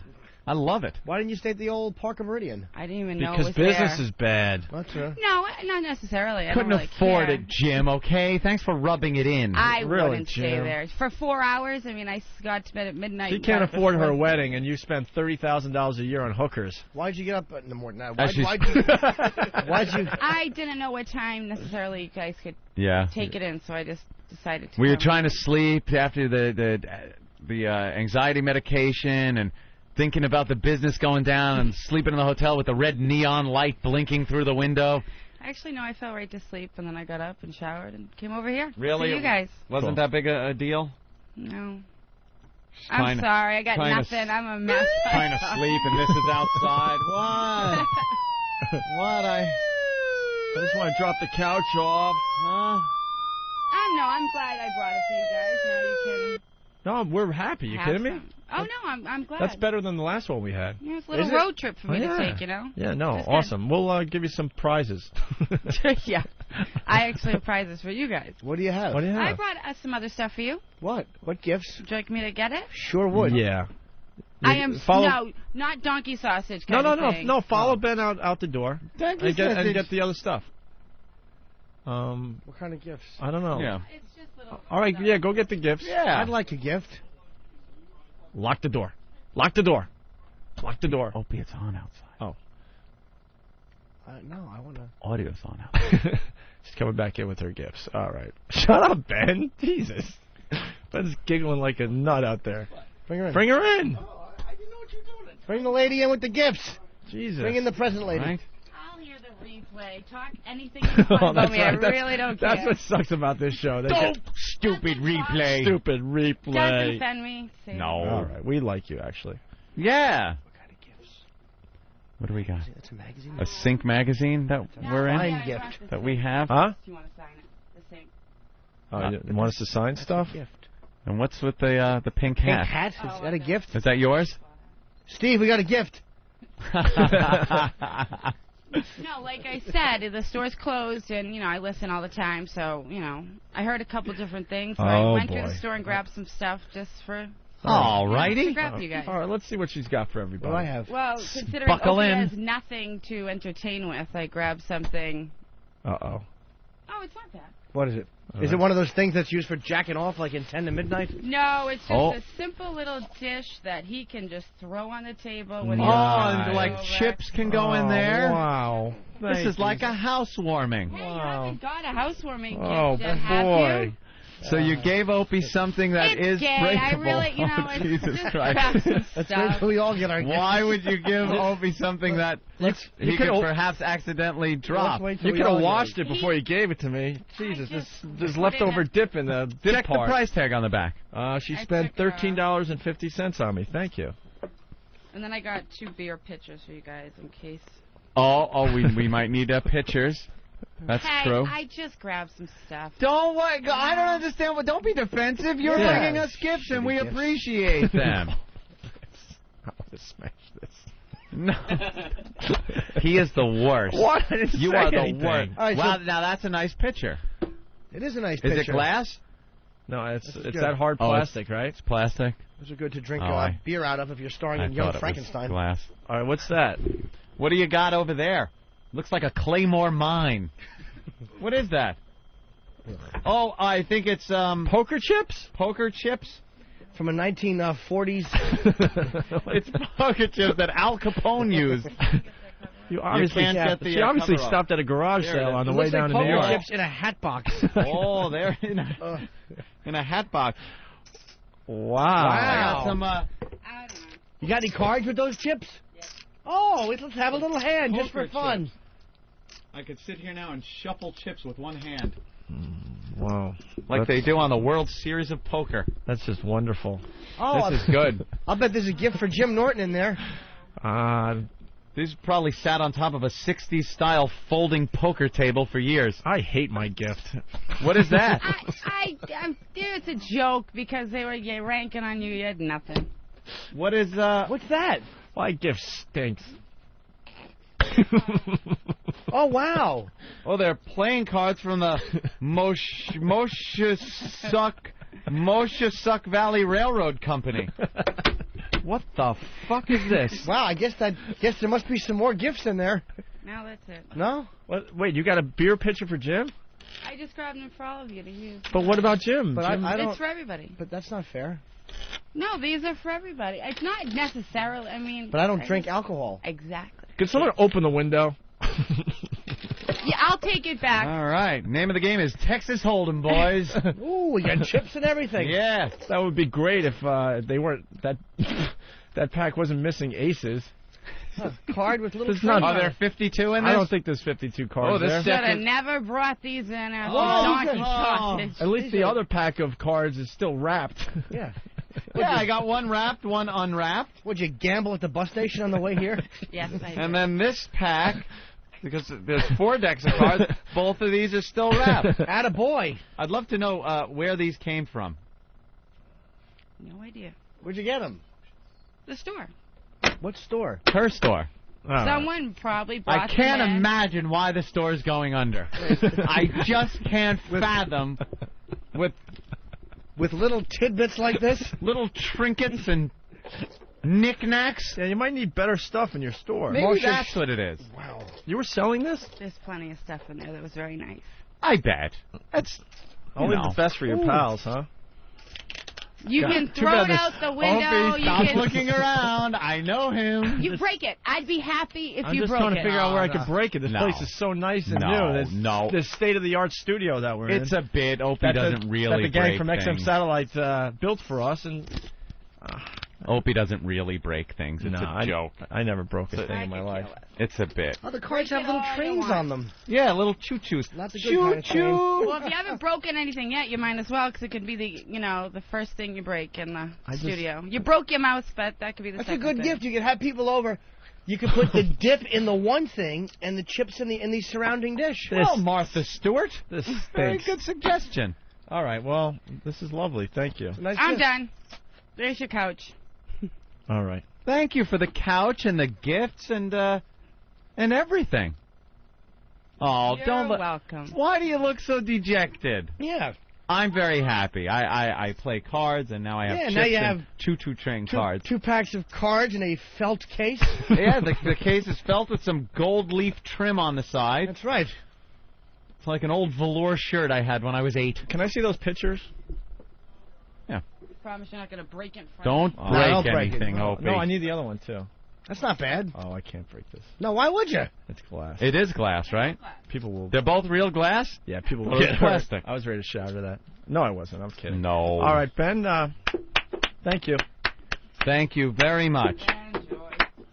We got the lesbian couch, which we will use tomorrow. Opie got a nice gift, and Anthony got a nice gift, and I don't drink, but I have beer pitchers that I can share Right, with the you group. can put some Sure, soda you don't work pop for the in New York it. Times, do you? You can put some sody pop in it. Maybe I could have a Coke. All right, thank you. Oh, you're welcome, guys. Okay. Have a good one. Thank you. Wait, we have to take our picture, don't we? Okay, yeah. Yeah, we'll do that. Wait. No, don't. You're going to go right through that window. It's going to go through the What, the Ben? control room window. No, Opie. Oh, my God, no. Opie, don't. Don't do it. She's still in Where? here. Oh, my God. No. You put I'm not- dip. You put dip in that. Put dip and in a then little- you put the chips in the It's around not even there. washed out. It's and, nice. And you can. Look at the remnants from the dip. From the It was a going away party. Great party, isn't it? When you have your little party on Sunday for football. Yeah. Why is this place so nice? There's nothing to break it on. Nah, don't drop it on the floor. Opie. Oh my God. Oh my you just gave Jaime a heart attack. Oh my God. Oh, Opie. Oh my God. You threw it. Oh my God. It's broken all over. Yeah, you got the little. Now you just separated. You can put the dip in that dish. All right, I'm not even looking out the window. I can't even look at her face now. Why? Because she gave you something and you fucking broke it. I didn't think it would break You that throw- easily. It's ceramic. Yeah, it's rare when you throw ceramic on a hard floor that it breaks. I could see where you'd be confused. Oh my God! You are the worst human. She's ready for her picture with you, Ope. I can't even look outside. No. Why? Oh God! Not even smiling at all. I can't believe you. I cannot believe you. You can fix that. A little glue. Opie, look out the window. Look out the window. She's gonna cry. No, she's I'm not. sorry. Is she smiling? Yeah, you can put this right back together. This is not even that much damage. You know? All right, well. Oof. All right, well.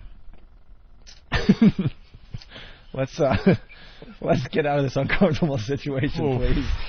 She's really hurt. The worst of Opie and Anthony.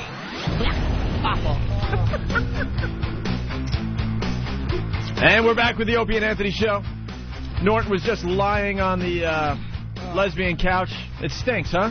It's fine. It smells moldy. I'm just tired. I don't care. All right, well, I like the lesbian couch. I Thumbs like up it to the too. lesbian couch. It'll smell like. It has only one splooge stain, so that's good. That'll Were you change. trying to give her a thumbs up through the window? That, Did how you notice that? revolting was that? Thumbs up. And she does. I'm with you. She's just staring into space. She's not even looking at you. No. I'm not trying to make up for smashing her gift. I just kind of tossed it to the side, and then it's shattered. I don't know. It's ceramic, and you broke it on purpose, and you You're an giggled. awful person. All right, well. And Aunt's doing nothing but trashing those awful 1951 poker chips. Yeah, see, that's the difference, though, What? man. What? Why don't you say what you were saying during the commercial break? How I much you said- hate your poker chips. I said And wish you had balls like me. that these Those days, chips stink. nowadays, you can get chips that are the same chips you play with in Vegas. You or know who Atlantic uses City chips like that? Third graders. Yeah, these They need a chips little are- weight. They don't have any weight to Right, them. they need some weight. These are the plastic chips you used to play with like your junior high They're buddies. awful. You'd steal them from your parents and play poker. They are awful plastic chips. Give her the chips back. Yeah, you Why got should I it. give them back? Just you don't tell want her. 'em? Tell her you don't want them. You might have to, But- Aunt. Ope raises but a good point. Tell her you don't want her stupid chips. Why do I have to be party to your rudeness? Because you're like all brave when we're in commercial break.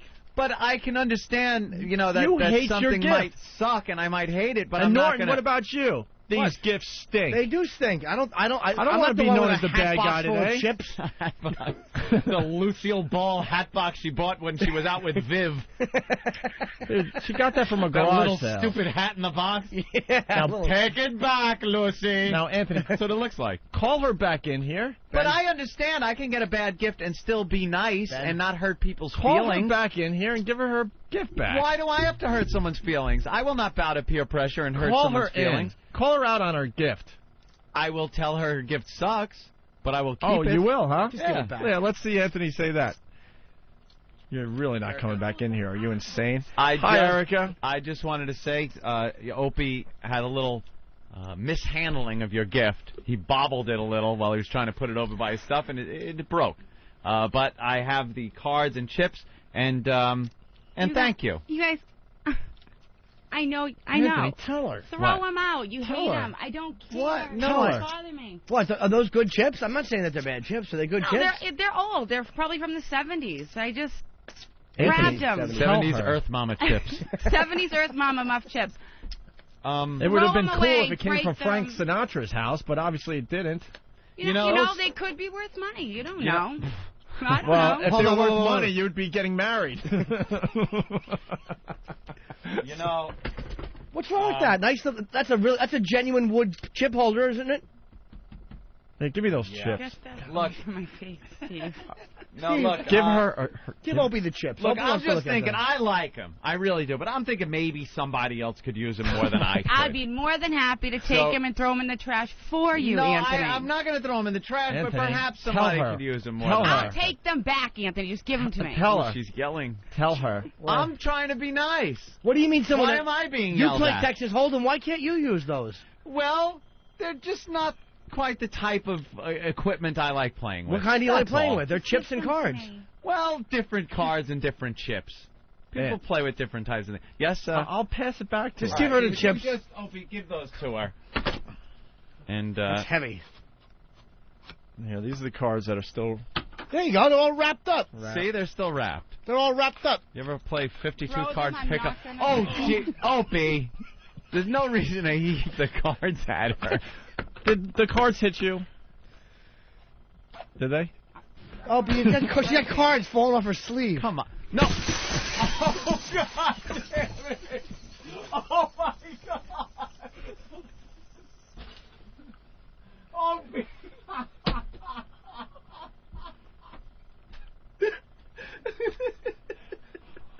Holy shit.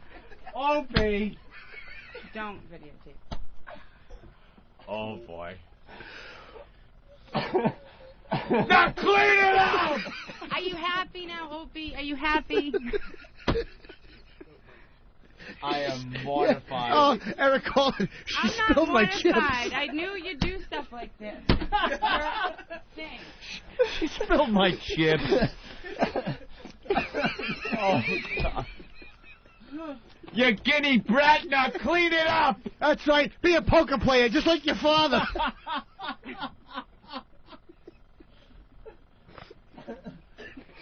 Oh, my God. I'm mortified. I apologize for the other half of this program.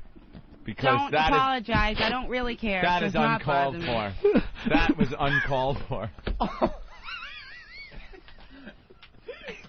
I hope you got a good laugh. I hope you got a good laugh. God, he's still immersed in it. It's fine. He can laugh.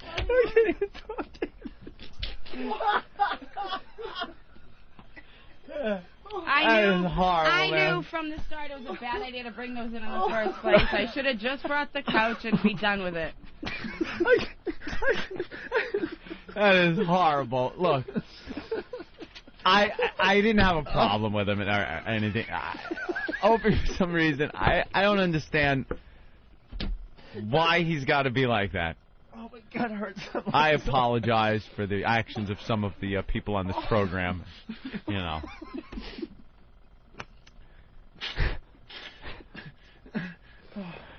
Well, enjoy picking up your poker chips. Thank you. You guys can finish your show and talk about me and do whatever you want. I don't care. All right. There she goes. Bye, guys. Wait. She's walking away. Wait, can you take these? Oh, look, she's getting her stuff. She's not even going to sit back down now. She's getting her stuff and walk. Oh, my God, there she goes. Ben, go smooth things over. Ben, smooth things over a little bit. Remember when Rick had to smooth things over? Yeah, now Guess it's- what? now it's your fucking job. You wanted to be the big dog. Go ahead. There it is. Yeah, you're the big producer now. Go fix that. That is the biggest laugh I've We had on the broke show. it. You fix it. Because the way you threw them and rolled them across the console, it was a heavy thud, and they rolled and all just And the fell chips out. are flying out, and the chip carrier fell on her foot. It's just, it was the most horrible thing I've ever seen one person do to another. Oh, that's the biggest laugh I've had on the I show. couldn't breathe. You are an awful person. I literally could not breathe. I was laughing so hard. I don't know how you do that. That just makes me so happy. Those are things you think about doing sometimes, but no human does them. But Opie, just stay. Oh, these I'll chips. break your bowl. I'll throw the chips at you. I'll fling the cards at your face. Oh, these chips have coffee stains on them. These are awful. Oh, see, now you're brave. Oh, I can't be brave with these Holy guys. S, the back of my skull hurts. I laugh so hard. Eric from Jersey, the sound of plastic chips raining to the floor was the saddest sound I've ever heard. It will be like the sound of the thousands of tears she's going to shed in the car. Yo. Yeah. Just walk outside with Ben. Ben's talking to her right now. Yeah. Gave her a nice garbage bag full of O&A stuff. She is bawling, Oh, crying. my God. See? I knew it. Here's what she I said. knew She it. goes, I don't mind if he broke it, but he threw it at me. Oh, no. And she turned her face into the wall near the elevator and just... Oh, my That's God. all you're hearing. Stop it. You are horrible. Cringe Radio is back, boys and girls. It's about effing time. She threw the chips. I didn't throw them at her. No, he didn't throw Is, him. Hold are on a things minute. being smoothed over? He actually though? didn't throw him at I'm her. gonna He go rolled check him now, across but the she table. I was a very good athlete when I was growing up, and trust me, I didn't throw them at her. Go fix that. I made it very close. But Go fix that. Oh my God. Oh, that's awful. I cannot believe that. Oh. I'm horrified. All right. Opie has no soul, evil to the core. Yeah. That's what they're writing. And I wonder why I'm alone. Opie is the effing Antichrist. And I wonder why I'm alone. I go home alone every day, and I wonder why. Why am I alone? Right, Jesus. Can't figure that one out. You made her cry. I didn't want her to cry. She was nice, and she tried to be good-natured about it. I know. She tried to take the ribbing. It was the loud chips falling before the thing rolled off the console. That was a big bet. I'm all in. I will splash the pot whenever the fuck I please. Dude, you gotta read some of the instant feedback. This guy Cody from Buffalo. Opie put some good force into throwing those chips. Sounds like some South American ring stick. No, that's All right. Well, I was horrified during that whole thing. An update? Yeah. Yeah, Ben's calming her down. Steve's out there. They're, getting her to breathe and calm down. And they're going to try to see if she wants to come back in and get her picture. Yeah, because she wanted pictures and stuff. Tell her if she cleans up. See, you're brave without her in the studio. That's the difference. I admit it. That's the difference between you and I. Say that to her face. No, I've done enough. Haven't you done enough? I think I've done enough. I can't. Yeah. I don't know. Ben, what's going on out there? It's not fun, Ope. You threw it right at her. I didn't throw it right at her. Do we have the videotape? You didn't get that on videotape? Yeah, I did. You got that on videotape? It kind of rolled on the console. I kind of just rolled it at her. Okay. Well, she had plenty of time to get out of the way. Oh, she's a little upset. Yeah, I would guess. Drove all the way here from Rhode Island. Just to give something to the show? Yeah. Want to get her photo. Oh, my God. She comes here to give something to the show and get a picture with Opie and Anthony. Well, maybe she should have gave something to us from this decade. Who are you to say that her gifts aren't good enough? You know what? Frankincense and myrrh not a good enough gift, Opie? We're starting a rule on the show. You bring gifts, don't get them from a garage sale. That's all we ask. Baby Jesus' best gift he got was a song from a little drummer boy. That's right. Opie. It had nothing to do with materialism. Had nothing to do with the gold, frankincense, and myrrh might have been good gifts, but the little drummer boy's song was the best gift of all. And I'd have taken that over those lousy chips. All right, well, let me see the video, Anthony. All right, here's the video. We're looking back at the tape. She's all smiley. Steve, I'll need a screening when you're done there. Oh, my God. Well, you kind of missed the toss, but you got the aftermath. I wasn't really expecting you to do that, to be honest. Oh, gee. What did you think he was going to do? Play a hand? It's like catching a UFO. You're just not expecting it. Wow, that's look at Norton. This is going to be great for FoundYourMusic.com. I'm all in. Show Anthony. All right, bring that over here. Right. I got to see that. I think the audio will really help that clip because you were too close on her face, but all you see is the chips go flying by her. All right, well. All right, let me get a look. All right, there's Opie with the devious smile on his face. She's talking, still, smiling. Oh, my God, no, that's... Oh, you see it clearly. You just see the chips flying by on the table. Yes, Ben. Not as if we've done enough damage to being in this new building already. Yeah. There's people just coming to work, getting off the elevator, and see this all going on in the hallway, and are just mortified. Oh, they see her crying out front, him filming it. No. See that? Yeah. Not even trying to comfort her. Could you face this way when you break down emotionally?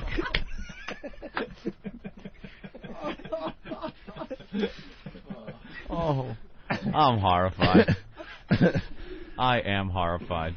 Yeah, I'm not going to fix this one. See, this is the type of thing, the barrier that people say, how far do you take things on satellite? That's where, I think the line should have been drawn somewhere. Yeah. Girl just trying to bring some gifts to the show. I definitely... I'll pass. She enjoyed... What? Give me those. I'll pass them to her. You're horrible, man. That clip is hilarious. You see her face, and then in the background, you see the chips just flying by on the table. Look at the construction workers looking in like, what the hell's going on in there? All right, well, Awful. should we take our last break and then regroup here, I guess? Think? Yeah. Yeah. All right. Oh, that was great. Why don't you go out and take your picture with her, Ope? Yeah. Old Do a fan picture. from the AF days. She's been a fan since the AF days. Whatever. First time in 10 years she's going to meet us. Go buy Demented World and shut up. No, she's a nice lady. The virus is now free. I'm an ass. Because nobody would pay for a virus. You better recognize This is the worst of O&A. XM's High Voltage 202.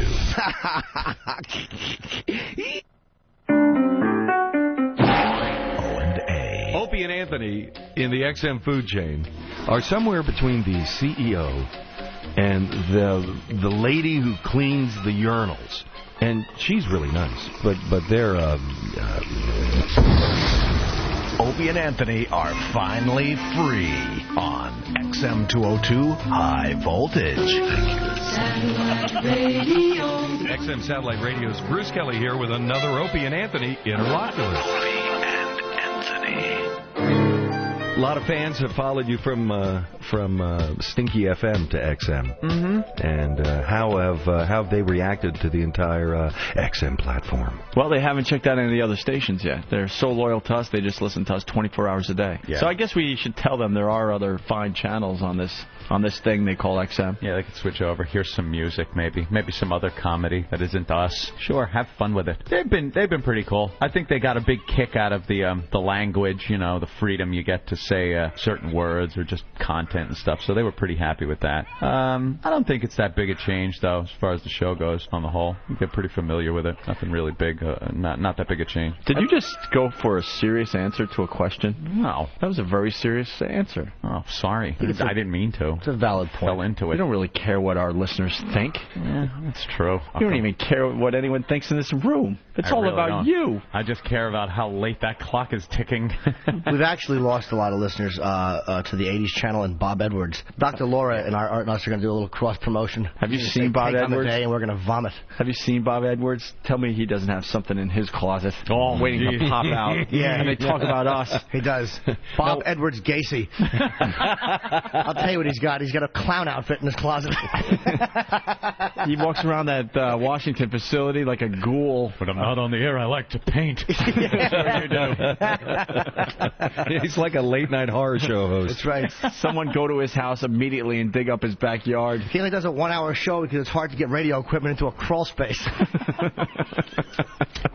Yeah, how does he get the deal? He's on 1 hour a day. I found that out today.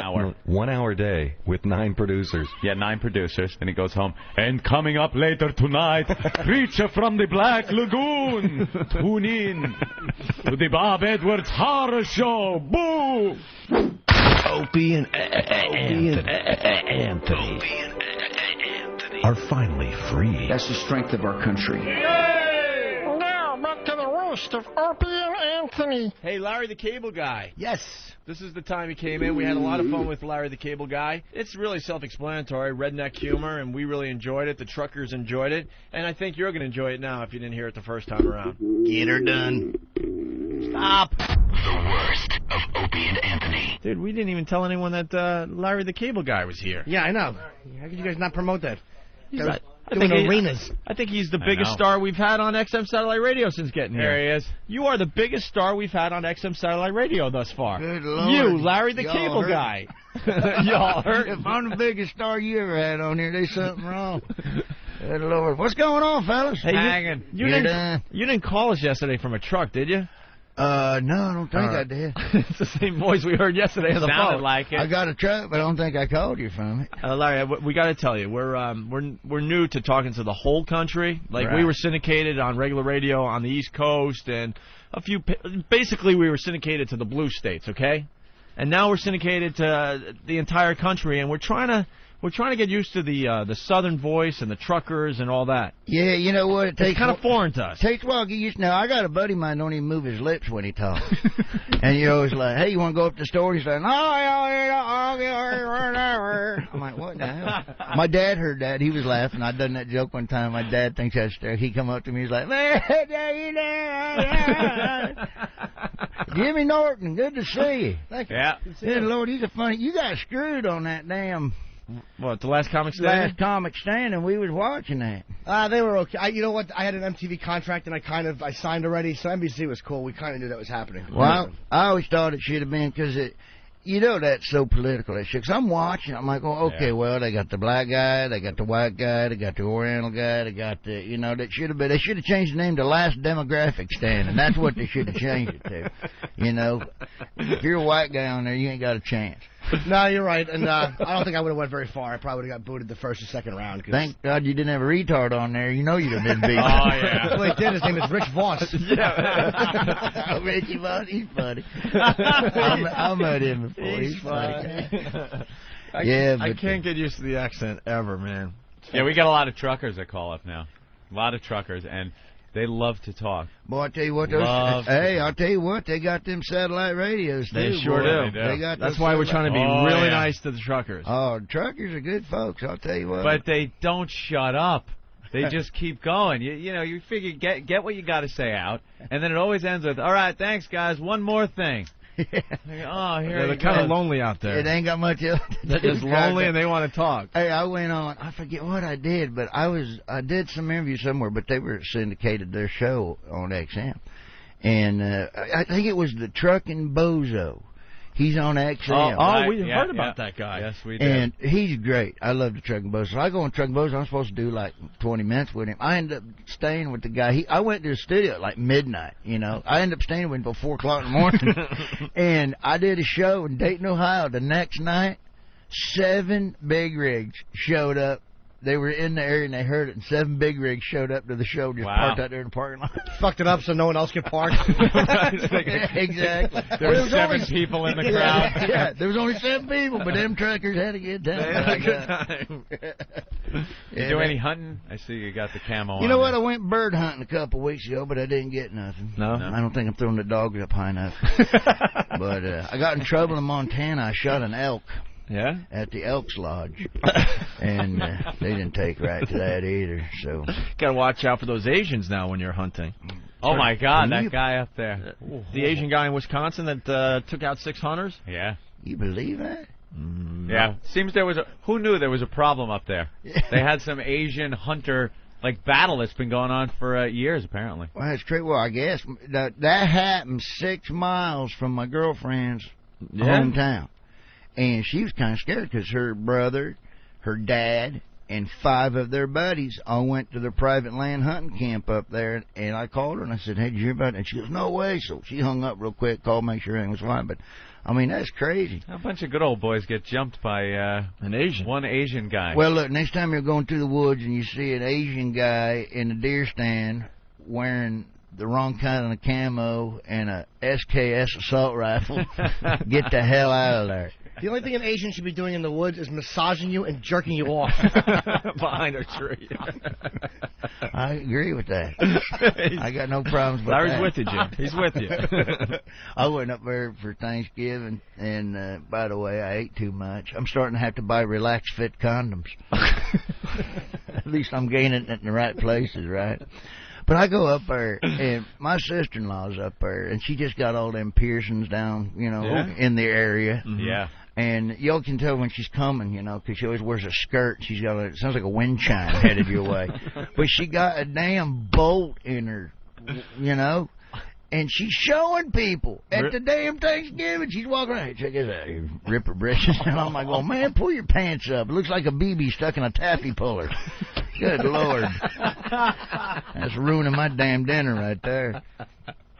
That's insane. But I don't know if any of them truckers, if you're down through southern Alabama, I forget what town I was going through, but I was on my way home one time, and this true story, I come across a school called Hank Williams Junior High School. And I got to thinking, is that Hank Williams Junior High School or Hank Williams Junior High School? So I was talking to some people. It doesn't matter. Nobody graduated from either one of them. So I guess it was no big deal. You got a lot of fans calling in already. I tell you what, I love XM. I love satellite. Them truckers, I love them to death. I'll tell you, I wanted to be when I was a kid. I grew up on a pig farm in, believe it or not, southeast Nebraska. But I moved to Florida way back in '70, back when I was 15. That's where I picked all my accent up and everything. If you've ever been to Florida, people go, Florida don't got. Well, you go to Central Florida, North Florida. Yeah. you they got something going on. Just southern Georgia. Yeah, but I wanted to be that's what I wanted to do. I wanted to drive a damn cattle truck. I wanted to drive a potbelly cattle truck. I wanted to drive a potbelly cattle truck when I was a kid. The stinkiest trucks on the road. Oh, I love it. Love it. love it. Let's say hi to Mike in Pig farm. Mike in Oklahoma City. What's up, Mike? Hey, what's going on there? M80 hair, Wrangler, bird tent lips. All right, wait, that's Ben. Who's Wrangler is Ant, and I'm Bird Vag Lips. Yeah. All right. Oh, not bad. Anyhow, big old Larry the Cable Guy, we're out here getting it done in a cattle truck. What's up, Bubba? Hey, are you at Get her done. Hey. Hey, man. There you go. There you go. When are you supposed to get down here to Oklahoma City again? I'm in Oklahoma City, I believe, in January. Are you down there at, I can't think of the name of that club down in Bricktown? No, I'm at the theater there. I'm at the arena, the Coliseum. Yeah, he's playing arenas now, bro. Yeah, I'll be at the Coliseum. They don't play clubs anymore. I just had a question for you on the TV show that y'all got with Foxworthy and Gainwell. Yes, sir. And I apologize about that for being funnier than them two guys. What's that? The question I had is that skit y'all did about the chewed up, pre-chewed food or whatever. Yes, sir. Who the hell's idea was that? That's fucking gross. Oh, you got to explain. That was hilarious, actually. You got to explain it for the people that didn't see it. Well, I'm going to tell you, they did a sketch, and I was gone that day, and I came back, and they were showing some of the sketches that they'd done, and they ran that one back, and I was like, man, that's kind of gross. What it is pre-chewed food was a sketch they did where the sketch was, are you taking too much time eating your food? Well, our creators here, and it just shows this factory line of people chewing food and spitting it in the glasses, and then they package it. So you ain't got to chew the food, you just suck it through a straw. And so they're going, you get apple pie, and it looks like vomit that they're pouring out. That was the bad part about it, because I was sitting there eating some of my wife's spaghetti and meatballs, and I just about lost it right there. Well, I got to tell you, I said, and you can ask my buddy that's with me, I said, look, that's too gross. We cannot air it. I think that's too gross to air. And so what we did was we ran it back for the crowd, and Jeff goes, well, I'm going to ask the crowd. And he goes, listen, here's a bit we did. It's up to the audience. If you think we should air it, then you'd let us know. And they said, air it. Of course, it was all a bunch of college kids. They don't give a shit. I think we should do that on the show for MiFi. I got one more super quick question for Larry, then I'll. You guys are never quick in Oklahoma City. Who are you kidding? Yeah, you know what Tulsa spelled backward is? Asshole. No, a slut. You know what a slut backward is?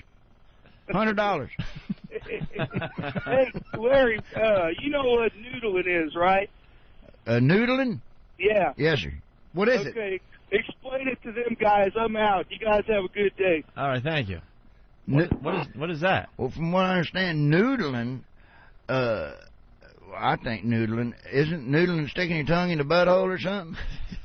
I don't know. That's what I'm not sure. Jim? That's what I thought it was. Jim, you're an expert on that, no? I would call that dinner prep. No, I think noodling is drunk sex, no?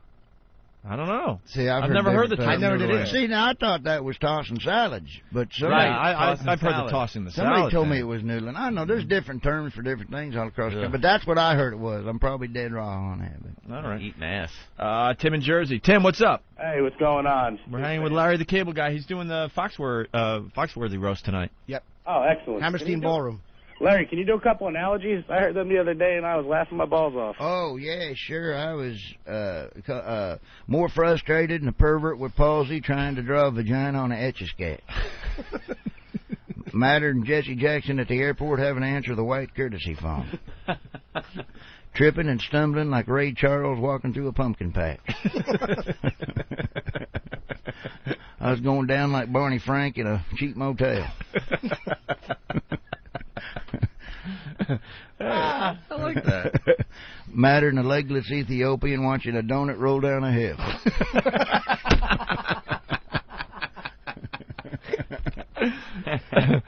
We had a lot of them. Madder than an Amish electrician. I don't know. Now the truckers are coming out of the woodwork. I love the truckers. Roy, what's up? You know what noodling is?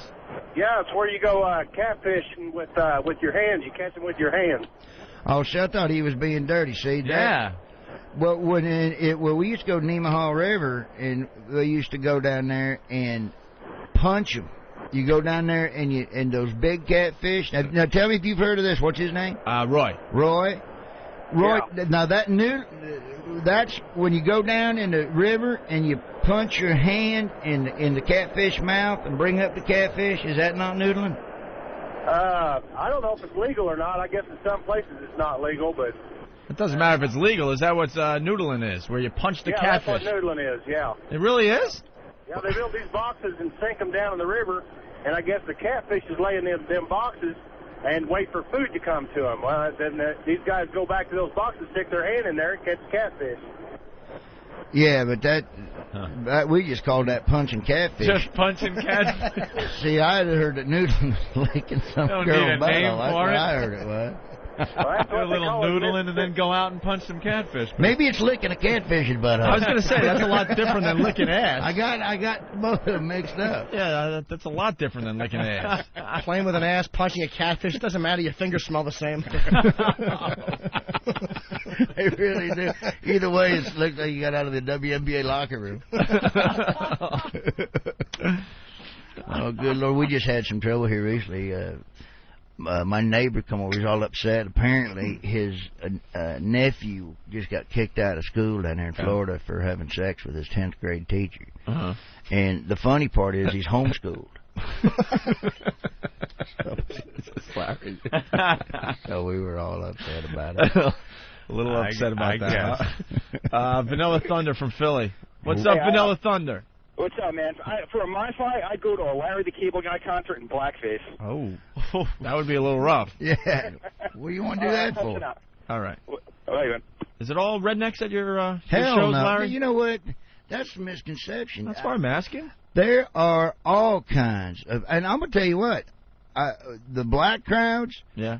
Laughed there. I went on a Steve Harvey show in Los Angeles, and we had the best damn time because I do good. But let me tell you black something. guys really acknowledge that Steve Harvey is black. Well, oh yeah.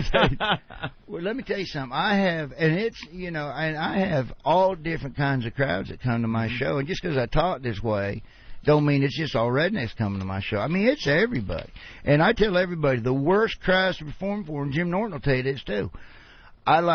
I don't care who's coming to my show as long as you like to laugh, but the ones that are the most uptight are those real rich white liberals. Absolutely. And they have to analyze every joke before they can laugh at it. They're the first. That's what I always say about that. Like, I'll do a joke. Like, I'm on stage. Every now and then my shadow will be behind me. And I'll go, so then and I act like I'm scared, and I look and I go, oh, good Lord, I thought a black guy was sneaking up behind me. Right?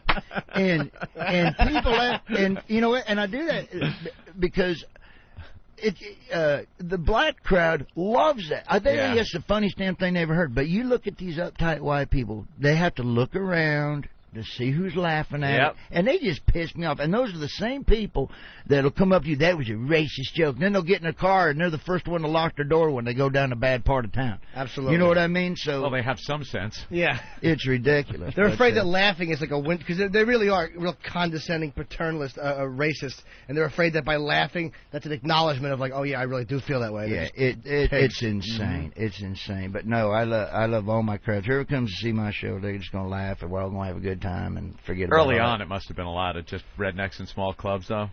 Well, I built my following on radio. I used to do very politically incorrect social commentaries. Right. And I mean, I would just say it. Hey, this is because I'm not. I deem myself as a regular dude. I'm just, I go home and I do like, I'm riding a horse, I'm four-wheeling, I'm going down to Hooters, I'm hanging out with my buddies, or shooting pool. I mean, I'm just a regular guy like they are. So when it comes to politics and stuff, I'll just say it the way I feel it. Like it and kiss my ass. But the main part of it is you want to be funny. You're a comedian, so you just try to.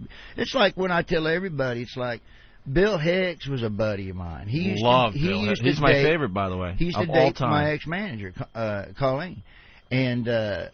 But I didn't agree with one thing. I'm pretty right-wing. Right. But I didn't agree with anything he said religiously or politically. Left. But I went to see Bill Hicks because he made me damn laugh. The guy was freaking funny. Yeah, I'm the same way. Exactly. And that's what I tell everybody. And that people go to a show and they'll be pissed off. Go, what the hell you go to a Bill Hicks show for? Right. People are just insane. They'll go see stuff. His comedy was brilliant.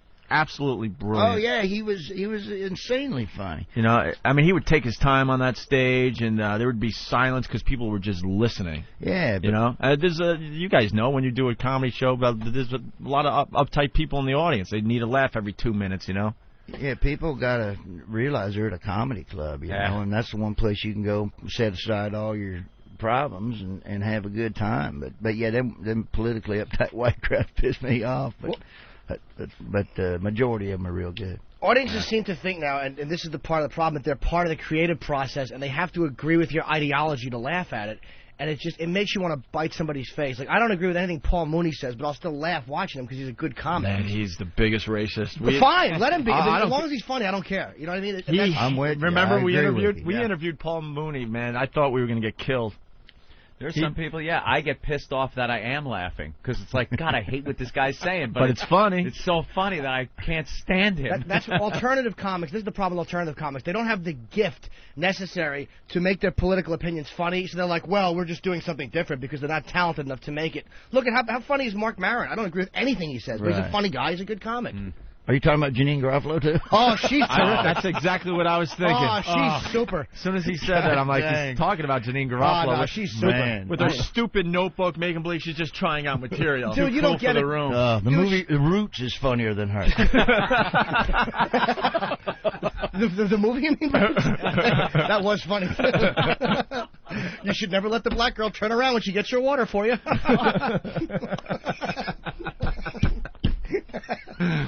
Yeah, we're not big fans of Janine Garofalo on this show. She did the first episode of Tough Crowd with it was 8 test episodes we got, and she hated my guts. Of course she did. So I did a Coyote's age joke, and from there on in, it was just brutal. Yeah. I will say this about her though, and that's why I never thought she's funny, but she gets her crowd. Yep. I mean, she's found her audience. That's what you got to do as a comedian: find your audience, and they go by 1,500 a night, 2,000 a night, and they laugh. Plenty of lesbians and you don't know out there. what the hell they're laughing at, but they're laughing. They don't either. They're just like, wow, she's brilliant. It's just kind of being channeled through her. And they hand out free flannel after the show. Yeah, exactly.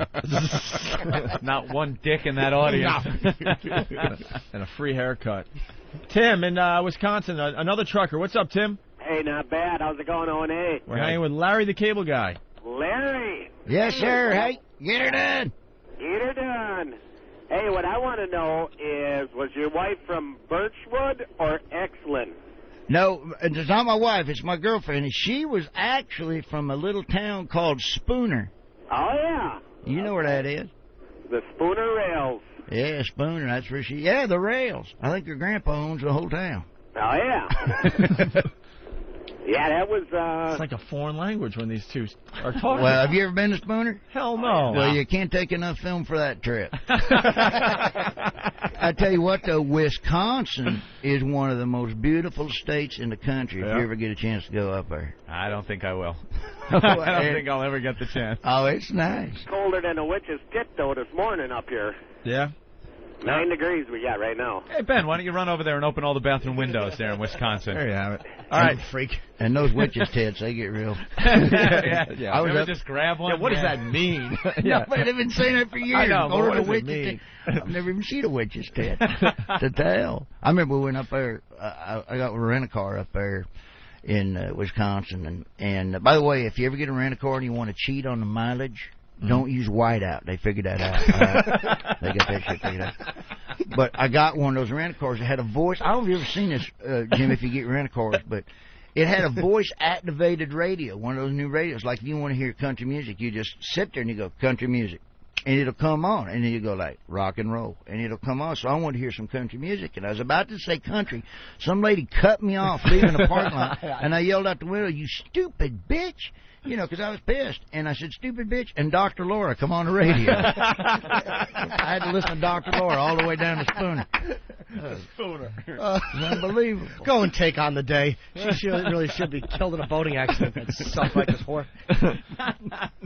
We got lots of phone calls coming in. Ellis in Philly. What's up, Ellis?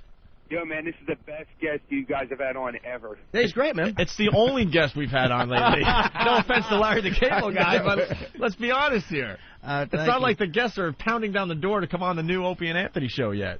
They should be. All right. Yeah, they ought to be. They're good folks in here. You know, I used to work up in Philly. Did you ever used to work at, a long time ago, at Funny Bone up on South Street? I think I did an open mic. I started in 1990, so I think they were kind of winding down by that time, early 90s. Yeah, they were a spot there once. They were eating it then, yeah. I remember I opened up. It was me and Paula Poundstone in 1987, I think. Ooh. Yeah. That was when everyone was a stand-up comic. Oh, everybody and their sister. Was she touching kids back then? No, no, not at all. She diddled my butt a little bit. She noodled me. She punched you in the face. She punched me in the face and stuck her finger in my ass. Yeah, there you go. Which definition of the noodling did you get from Paul Poundstone? Hopefully the punching in the face. Well, I've been hearing your name like long before the Blue Collar tour and that stuff. All over the club you hear. That's Larry the Cable Guy, and you were on the same circuit I was on, but for years you heard the name, and it was like, you know, in the Midwest and all these places, you were just getting huge. Yeah, I love Blue Collar TV. It's you guys took off, it's like great. How long ago?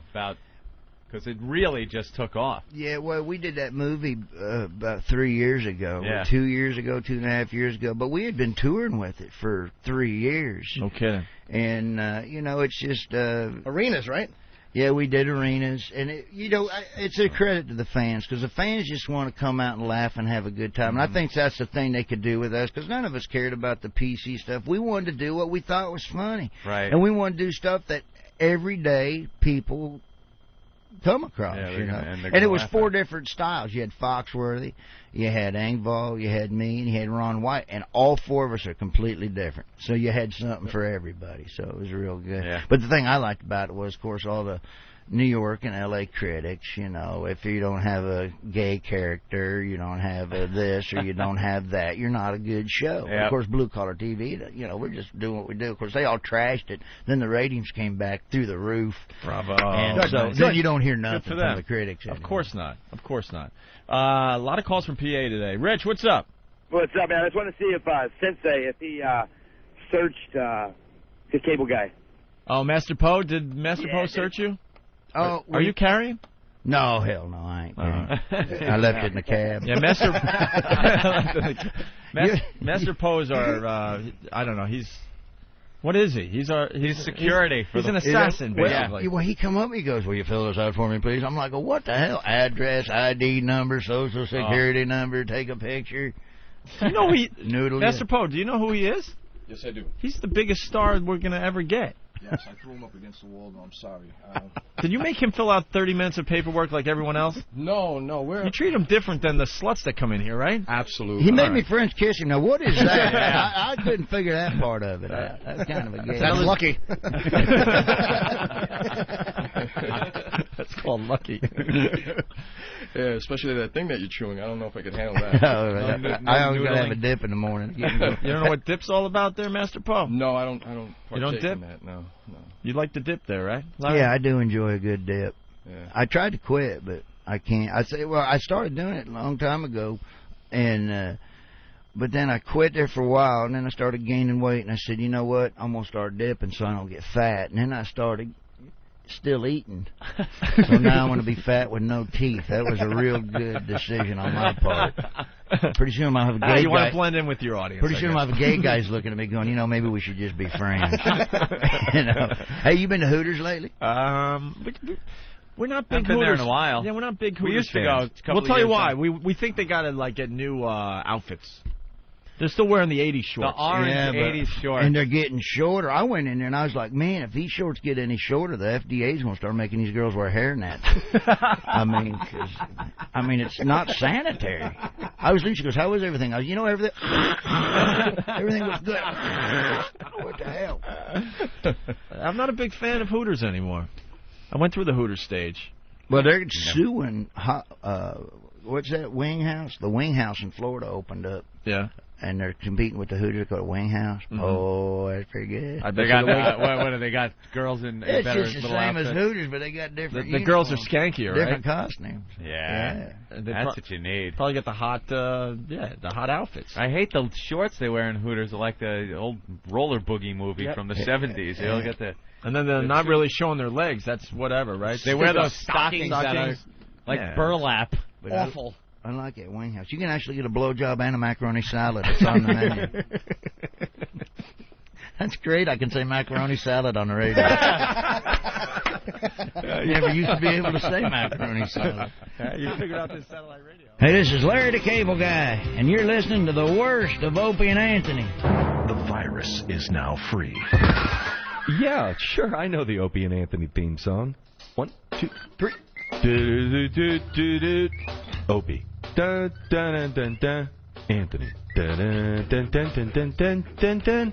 The guy Jim. Dun, dun, dun, dun. Opie. Dun, dun, dun, dun. Anthony. Dun, dun, dun, dun, dun, dun, dun. The guy Jim. Dun, dun, dun, dun. Opie. Dun, dun, dun, dun, dun. Anthony. Dun, dun, dun. What's the problem? It's better than Green Acres.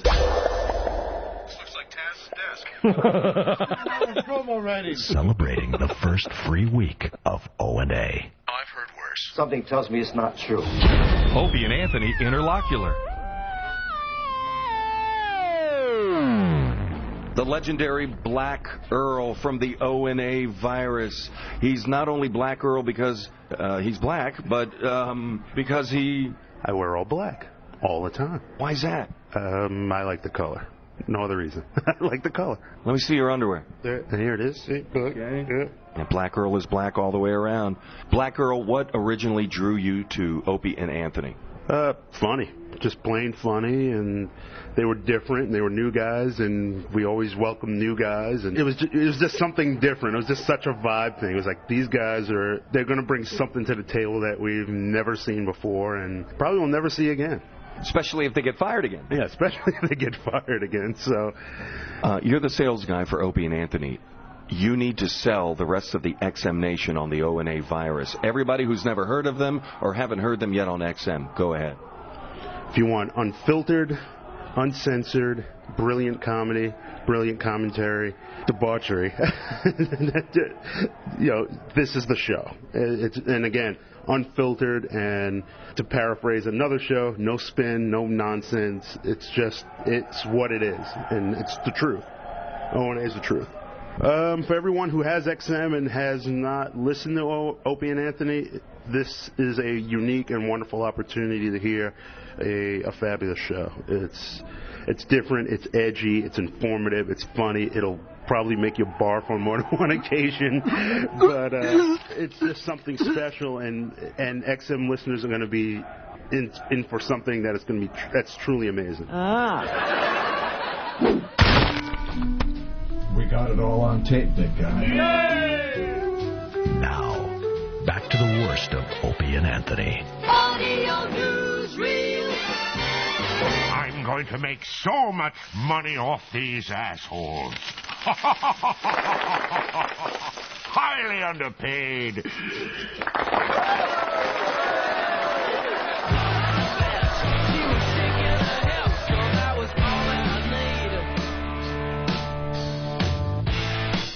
We're back. We got Larry the Cable Guy in studio today. He's taping the Jeff Foxworthy roast tonight for Comedy Central. It will air in the future, obviously.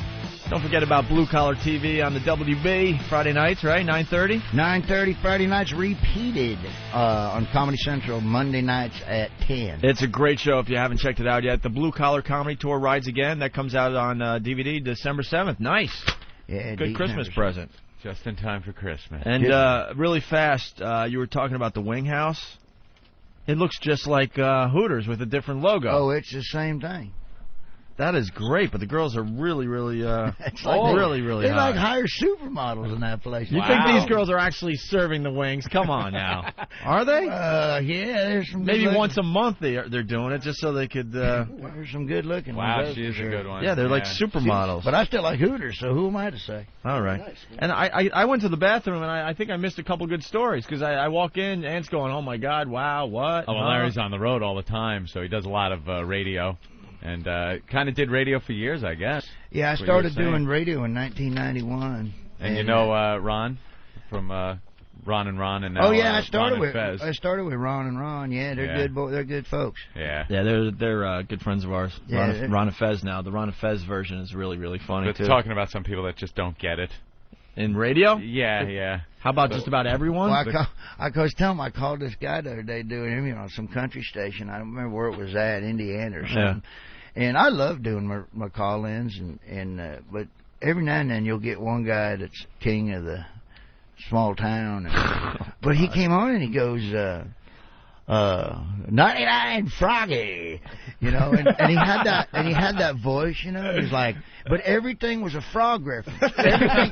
For the Froggy station? Yeah, he was like, there's one of those in PA too, man. But I called up and he goes, Larry, have you done a Froggy station before? And I said, yeah, I've done several Froggies. Well, my name's Hoppy John. We're having a hoppy day here at Froggy. We're in the swamp today. Tadpole's gonna call us later. I'm like, oh my God. Everything was about the frog. Oh, dude, I'm laughing my ass off, And he goes, hey, you're going to be working where Dolly Parton was. And I go, yeah, I heard she changed her name to Emerson Beggins. Like Emerson Drive, And he goes, okay, let's stop this. Okay, we can't say that on the radio. Oh, and I go, you can't say Emerson Beggins? Oh, this is a very family-oriented program. And then he came, and then he said it like that. This is a very family-oriented program. Hold on a second. Let's start again. Froggy out here! This guy's insane. You were taping for. Yeah. Man. I was like, you gotta be kidding. That's hilarious. Emerson Biggins, he got pissed at that. Emerson Biggins. Come on. I know, it was insane. Should have gone on right at the next one after he did his big intro and he goes, this guy, I guess cunt's out of the question. I go back. Well, there goes that bit. Yeah, it's crazy. Cunt's only bad if you use it as an adverb. Really? Yep. Way to stop the show. Larry's killing over here, and you had to do that. Just figured I'd chime in with a little English language. A little English lesson. Thank you, Jimmy. Just completely remind people how bad it could be today. Hey, I saw that show for the first time. I don't get a lot of time to watch TV, but I was home for the holidays, and we was watching The Apprentice. Yeah. Mm-hmm. I got to tell you, I think that's the dumbest show I've seen in my whole life. I blew it off. I can't be bothered by that show. I mean, here's a game show, and first prize is a job. Who the hell wants to win a freaking job on a game? Put a washer and dryer on there, for God's sake. What's second place? That's a great point. What's second place? Homework? It's ridiculous. I like that. But I did hear, though, the last show, the big finale, Donald Trump's going to get his hair imploded. So we'll be looking forward to that. Now, what show we like? We like The Swan. Have you seen The Swan? I've never seen The Swan. Do cosmetic surgery on these freaks of nature. They get these women in, and they all have mental problems. They were abused when they were growing up, and they have some horrendous problem. One woman last week, no teeth. She lost all her teeth at 25 years old. So she's crying, and it's not due to an accident or anything like that. It's just a lazy broad that didn't want to brush her teeth. So she popped her teeth out, and they talk about what they're going to do to them through the whole show. And at the end, they parade them out, and they all make them just look like strippers, like cheap, bubble-headed, blonde, big-titted strippers. And it's great to get these women that have no self-confidence whatsoever. They've been abused. They're crying through half of the episode, and then ask them what size tits they want. Because they just think that the bigger the tits, the better they're going to feel about themselves, the better guys are going to treat them. And they all wind up coming in for the big reveal at the end with just these gargantuan ribbed. Yeah, they make them all look like strippers, basically. Yeah. big blonde head. The collagen in their lips. It's a great show. You Face just watch. lifts, brow lifts, liposuction. I It's hate the unbelievable whole what thing, they do to these girls. And that is going to make men treat them better, though. That's actually a very accurate It thought process. absolutely does make men treat them better because they're just slobs when they start. You can just watch the first 5 minutes, watch their sob story, and then watch the last 5 minutes. The rest of the show is all bullshit.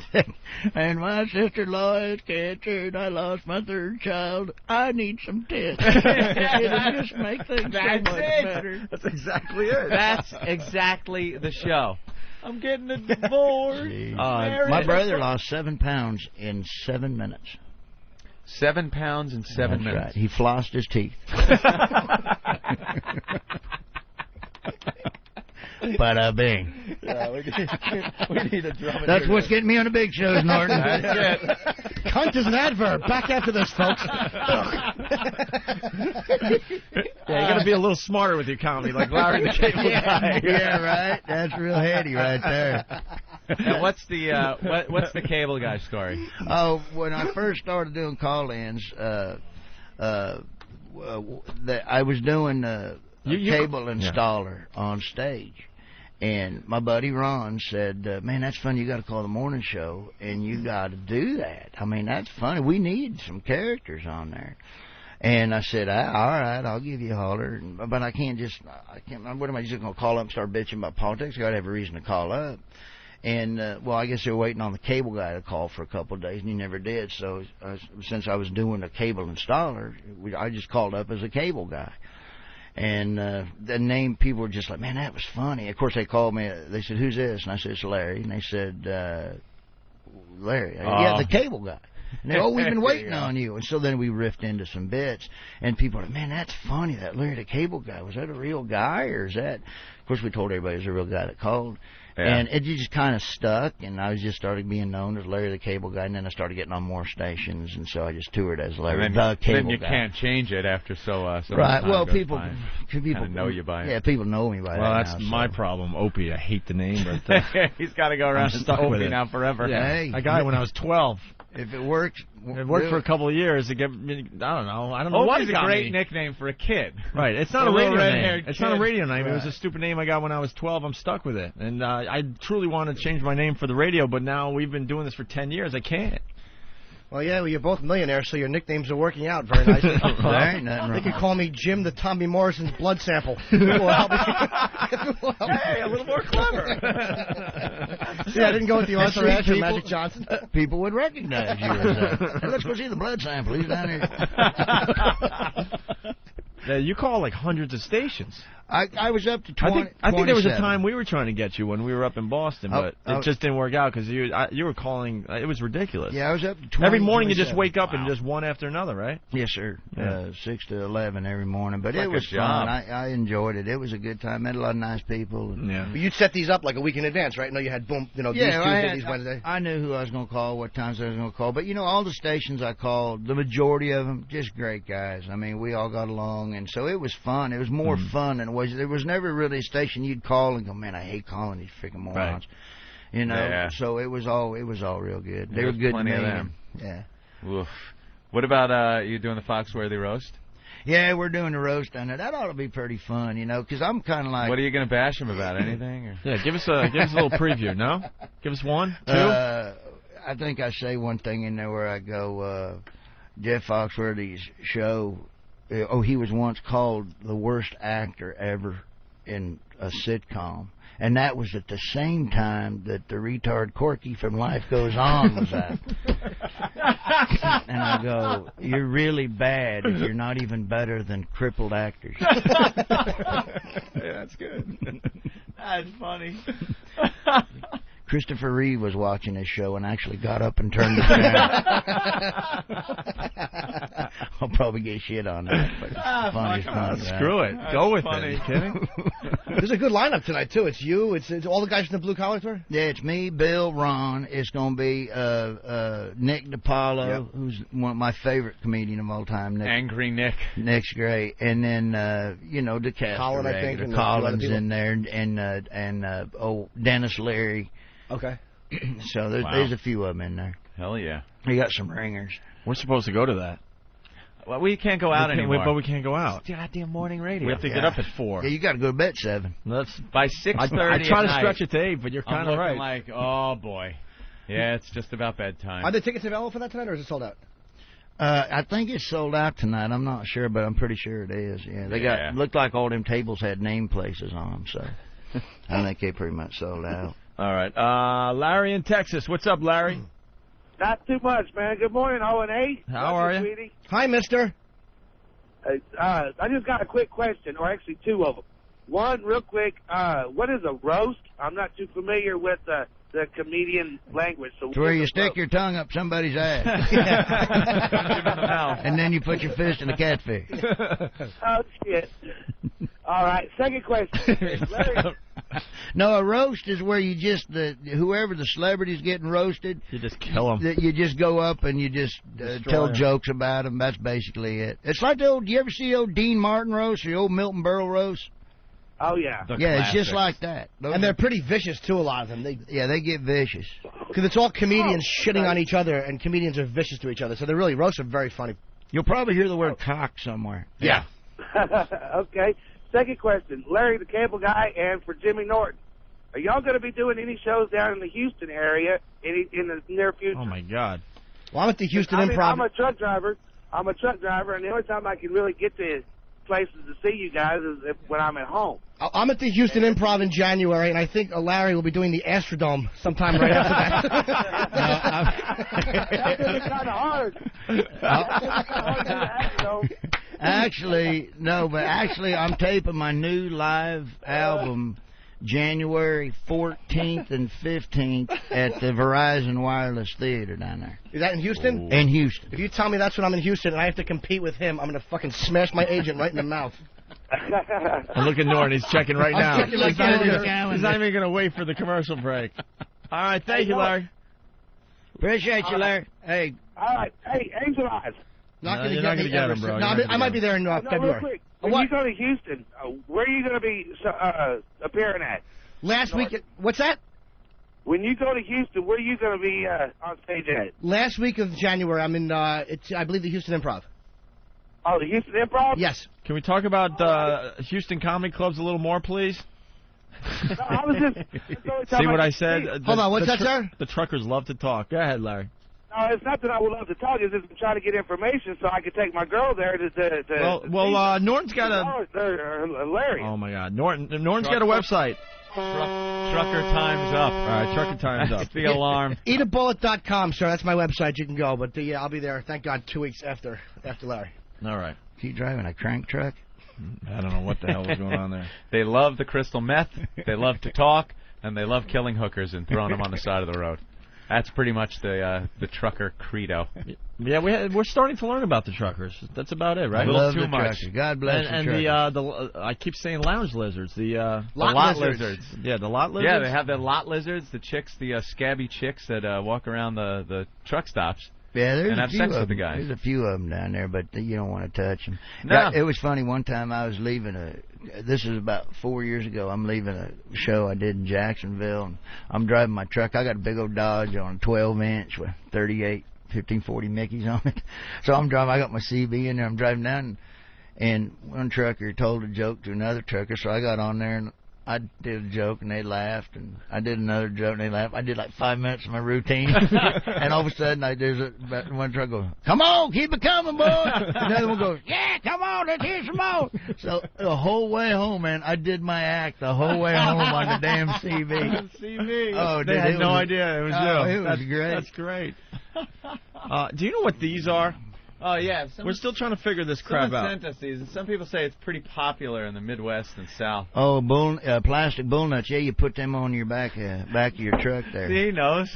Matter of fact, but if you why? got a pair, I could use one of them. Oh, you could. Would you like the tan one? You know, I'd like the flesh-cuttered. Yeah, give them the flesh-cuttered bull nuts for my truck. God bless you. You put them on the back of your truck? But why? This is the best Christmas ever.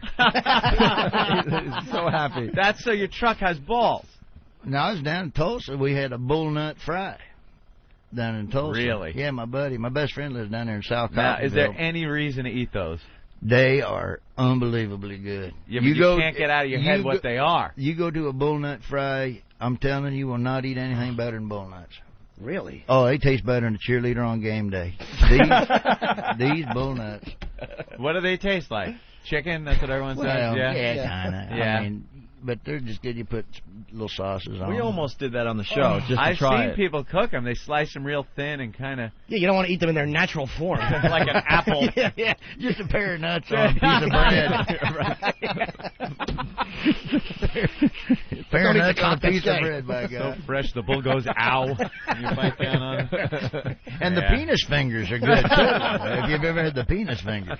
There's just so much that is edible on a steer that by the time you get to the nuts, I think I'm full. Yeah. You know, I'll take the worst cut of steak there is. You know? Eat the grizzle even. Yeah, I'll eat the grizzle. I don't care. Like you're foraging off a squirrel for something. There's plenty of meat there. No, thank you. But put them on the truck, sure. Hey, Larry likes that one a lot, eh? Oh, God dang, that's funny. All right. That's funny to watch a midget run track right there. Oh, Lord. My brother, he wanted me to help him name his bowling team the other day. He's got a bowling team. And he came up with, what did he come up with? His was the Lane Brains. Lane Brains? And I said, why don't you name them the I Ain't Got Nothing Else to Do on a Friday Eithers? Eithers. He ain't a good bowler. I went to watch him bowl last Wednesday, and I caught a ball.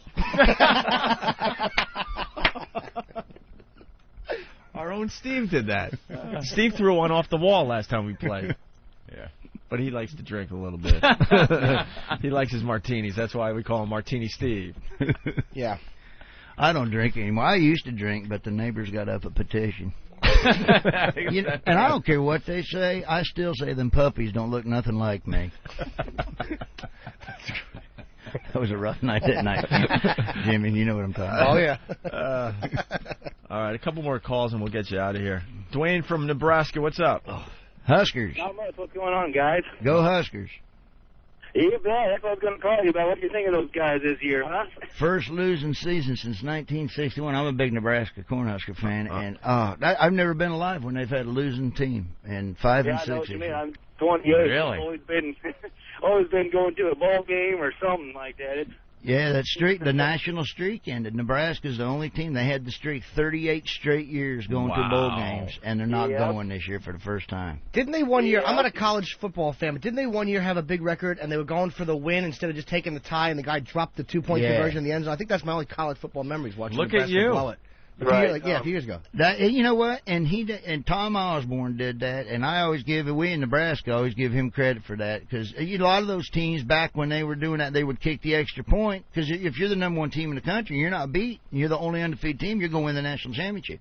We're playing Miami, and we're the only undefeated team in the country, and we tied it up, and with just a few seconds to go in the game, and instead of kicking that extra point to win the title, we went for 2. We said, we're going to win it. We're going to win it outright. And, of course, we didn't get it.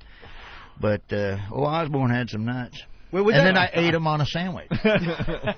On Wonder Bread. Yeah, but no, they'll get better. Keep the faith. All right, Dave in Maine. Wait, one more question. Go. Would that have tied it, or would that have won the game? That would have won the game. The extra point would have tied it, The extra point would have tied it, and they'd have won the national title. Oh, the extra point would have tied it. But they went for 2, yeah. Wow. But I never played football when I was in high school. I was a big dude, and I was in the band.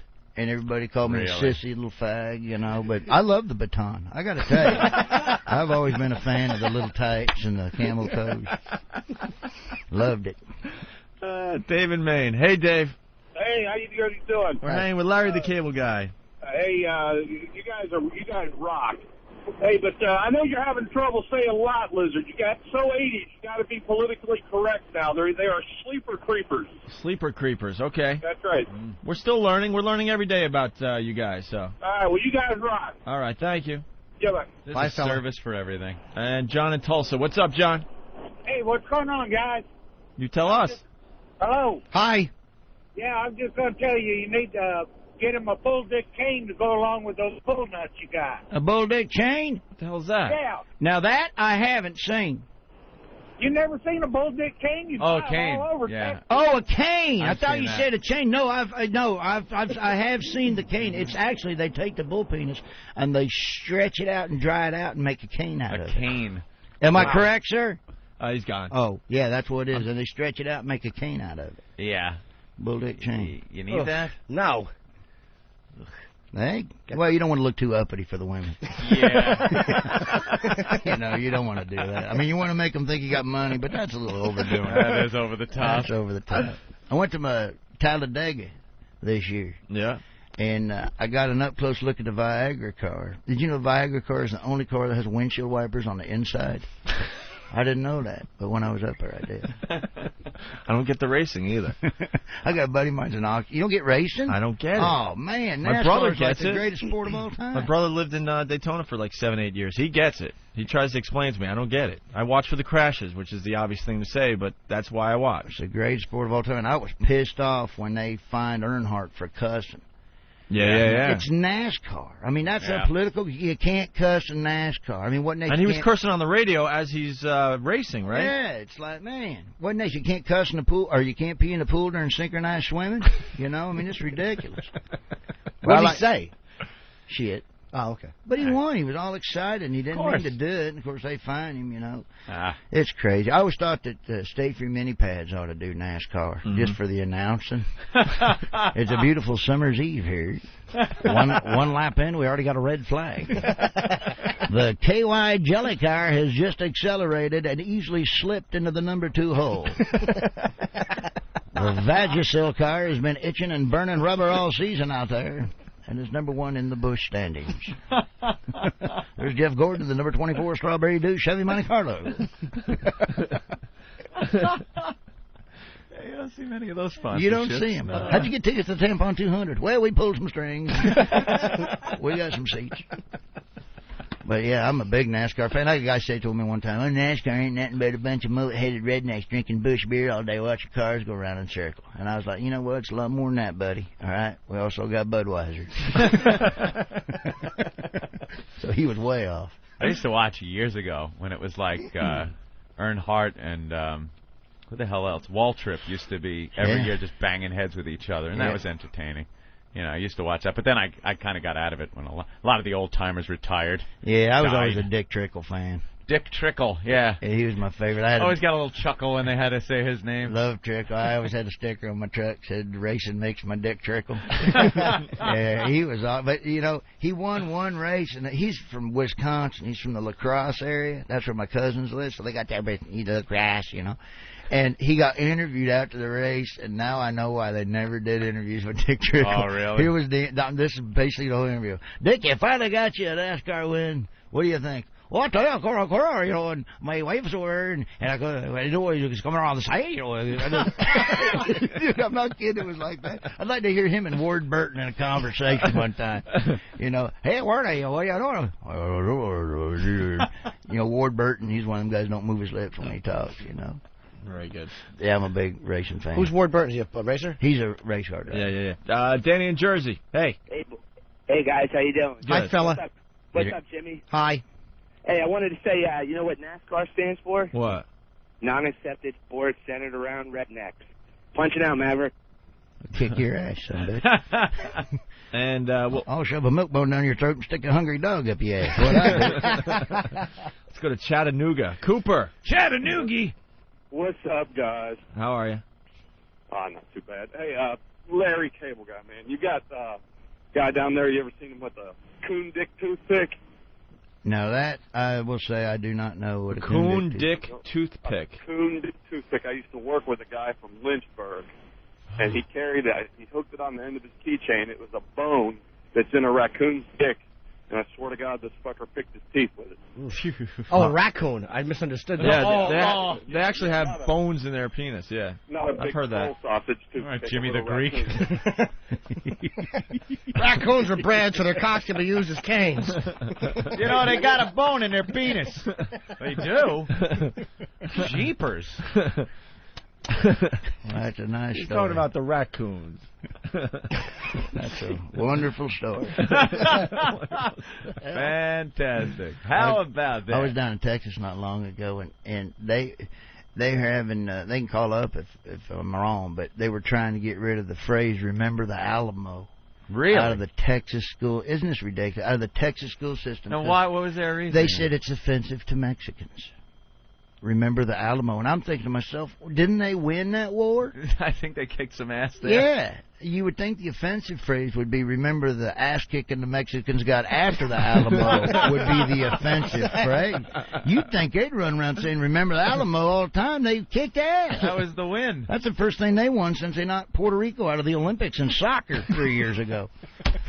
I mean, good God. I think they want to keep that phrase. What else can't you do now in school? You can't say God in anything. I'm not a religious guy, but it's like they want to remove God from any of the... you could talk about certain things in class, but you can't talk about certain parts of the Constitution or the Bill of Rights that have God in it. That have God in it. Yeah, I heard that the other day. God, the left is so irritating. They really are irritating. It's like Meathead from All in the Family. That's who's running, the country. Meathead. Rob Ryan. Yeah, absolutely. And he's like that in real life, too. He's the one that started the whole non-smoking thing in L.A. He loves being called Meathead, too. Yeah, I'm sure that really... All the work he's done afterwards. Exactly. Hey, Meathead! Yeah. Do we have the Meathead thing? We got to play that going on. How hard you work, you're still just a Pollock sidekick to us, stupid. We got to get the retard to making Meathead sing the song. Well, if I always say, if more people stood up and said enough is enough, that shit would stop happening. But everybody's scared to say anything. I mean, people are scared to say stuff, or they just live their lives. People have lives to lead. They have jobs to go to. They're not like the Hollywood elite that has plenty of time to do all this stuff that they find the time to do. Bitching about everything and deciding how we should all lead our lives. Yeah, but the people going to work 9 to 5 with 3 or 4 kids, they don't have a say in it. Because, they don't have the time to sit there and write the letters, and they don't have a TV show to go on and spout the crap that you hear coming out of these people. I think it's ridiculous. Pat Sajak actually wrote an article. I read that one. It's about Hollywood and how disgustingly, agenda obsessed they are. And it's about the Dutch filmmaker who was killed for offending Muslims.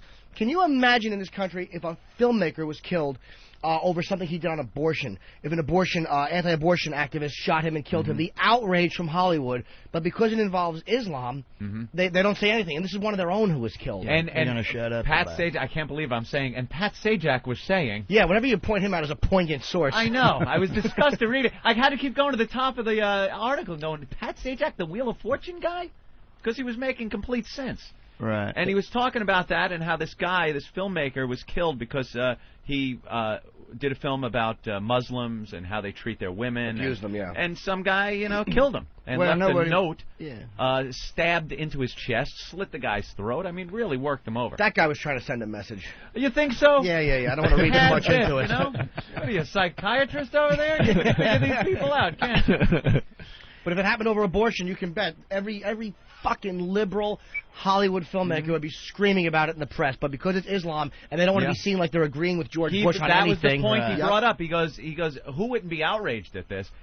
They don't want to say anything, not because they're not outraged by it, but because they don't want to align themselves with the president or his policy on Iraq or anything. And it wouldn't be. Of course it's not. Just, a filmmaker was killed because of a film he made.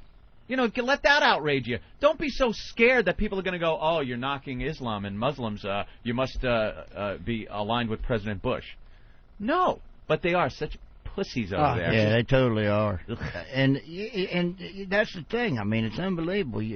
You can make, that's the point I always make, you can make fun of born-again Christians in Hollywood as much as you want, but it wasn't Baptist preachers flying planes into buildings. Right. You make fun of a Muslim, oh, you're an asshole, you're a bigot, but go ahead and make fun of anybody else, but don't make fun of they're the ones flying a damn plane. Yep. Oh, but it's I can not never all figure of them. that out. Yeah, or it's not all, well. It's all of them I've seen. Yeah, exactly. Colin had a great line on Tough Crowd to talk about Islam. He goes, look, you can't let a few million bad apples spoil the bunch. That's a good one. That made me laugh. It's totally insane. I mean, and that's why I like getting on stage and trying to encourage just regular folks, hey, if people started speaking up and said, hey, enough of this bullshit, it'd stop, you know, especially in that schools taking God. People wouldn't want that to happen, but they don't say nothing. And you're exactly right, because they ain't got time to say something. They don't have time. People are busy. They're trying to live their lives. They're not writing things and protesting and getting out. It's the people that have no life, or this elite Hollywood that from their gated houses think they know exactly what the common man is thinking and what they should be doing and how they should treat other people, and they know nothing. You ever go on to Barbara Streisand's webpage and read her words of wisdom she writes every week or every month or so? I read this, and I swear to God, it's like watching Mars Attacks. Those they made more sense than reading this Barbara Streisand. We should get that and read it crap. on the air. Oh, we should. Yeah. Show how ridiculous She's an irrelevant, elitist bag of meat. She's done nothing good since Nuts. That's the last good project she was involved with, where she played a hooker, which is exactly what she should be doing. Jabbing that fucking awful Flintstones record player nose into your stomach while she sucks your cock. Liberal whore. God, she makes me nauseous. Mine eyes have seen the glory of the coming of the Lord. We need some of that. I agree with Jimmy Norton on that. Flintstones record player. Well, they caught her out there. They caught her out there talking about, like, she was talking about how, like, her about saving energy or something, and her apartments, even when she's out of the country, have to be air conditioned to like 60 degrees. Sure. And then her spokesman actually said, well, Barbara, like, that applies to other people, but not her. They actually came out and said that because the inconsistency had been caught. And the ones that hop on the bandwagon for PETA, that terrorist organization that tries to save animals, they're awful. They hop on the bandwagon about how bad it is, and you won't catch them without their leather boots on. Right. And why is leather okay then? How about if you're going to tell people they can't eat meat and throw paint on fur coats, how about you don't wear anything that has anything to do with an animal? You look like shit every day. Your makeup, everything. I agree, and I'll tell you something else. That's why they take a tour bus everywhere, because I'm not putting up with that crap at the airport anymore. I mean, until they start what you call it? Profiling. Absolutely. Yep. And because that's what they do in Israel. They profile. Oh, yeah. But we can't do it here because we're going to hurt somebody's feelings. I'm sick and tired of waiting. Now you got to take your jacket off. You got to take this off. I went through the other day to save time. I went through in nothing but a pair of Speedos. And they still pulled me out of the line and accused me of smuggling in a pocket knife. You believe that? No, we're giving some balls. But they will let X amount. They will only have a certain amount of guys. If they see 10 Arabic guys going through, and I think obviously not all Arabic guys are terrorists, but those if you're to look at an 80-year-old lady, why? Yeah, you're wasting time and resources checking over old women from the South, kids, things like that. And then, if you see some Arab gentlemen, some Middle Eastern gentlemen come by, check them. Right. Why? Look at the past record. You could pretty much tell who the guys are that might be pulling some shenanigans on airplanes. I remember I was flying like the day you could fly after 9/11, and I'm going to Houston, Texas. All right, I got my buckle on. I'm going down there to the rodeo down there, and I got my buckle on. I got my cowboy hat, and there's another dude going down there too. He's about 4 behind me. And they were going out of their way so they wouldn't offend these folks. Offend. And there was 4 Middle Eastern dudes, all in the age of 25 to 30. Oh, the real America-hating age bracket. Couldn't speak English, with carry-ons, right on the plane. And they pulled me and the other dude out of the line to search us. And I got in trouble. I go, this is bullshit. And, of course, the security, what's the real problem here? And I said, you just let 4 Middle Eastern dudes on the plane with carry-ons, and you're going to pull us out of the line, dressed like Butch Cassidy, the Sundance Kid, and you're going to let them? I go, this is ridiculous. Well, it's just random. Bullshit. Random. Well, don't make it random. But people are so afraid of offending. Like you said, don't offend.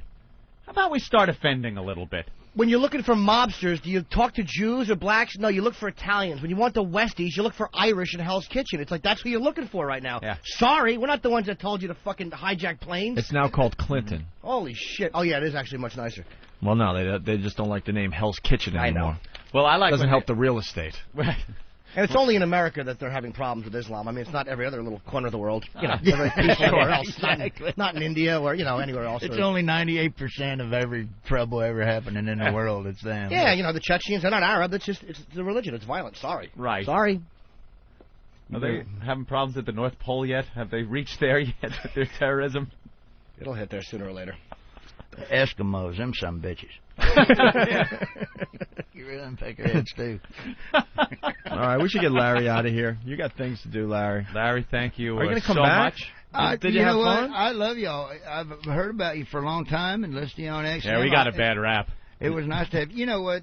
We did get a bad rap. Yeah, you a told few me. stupid DJs ruin it for everybody with their terrorist acts. Yeah, no, I hear Yeah. you. It's insane. But no, I appreciate you. I mean, I had a great time. Great, Jimmy, man. it was good to see you, old Jimmy Norton. Oh, always is. Cool. This is before you go. The thing I love about these guys is that the industry never would have given you guys anything because you're not what they're looking. You know how they look for these fucking elitist, unfunny comics, but their following got so big that they couldn't ignore And them then they had anymore. to, yeah. They couldn't ignore you guys, and, Right. and now you got a hit show. It's fucking great, man. Yeah, Fantastic. And that's a tribute to the fans, and you know, we just got great fans. Everywhere I go, I always thank the fans, you know, because if it wasn't for them, we wouldn't be able to do what we do. But the truckers out there listening, and I love y'all to death, and thanks for having me on. Opie and Anthony kick ass, by God. The worst of O&A. I don't care if you throw your XM down the toilet. Complete with XM interloculars. And they ain't body parts. XM's high voltage 202.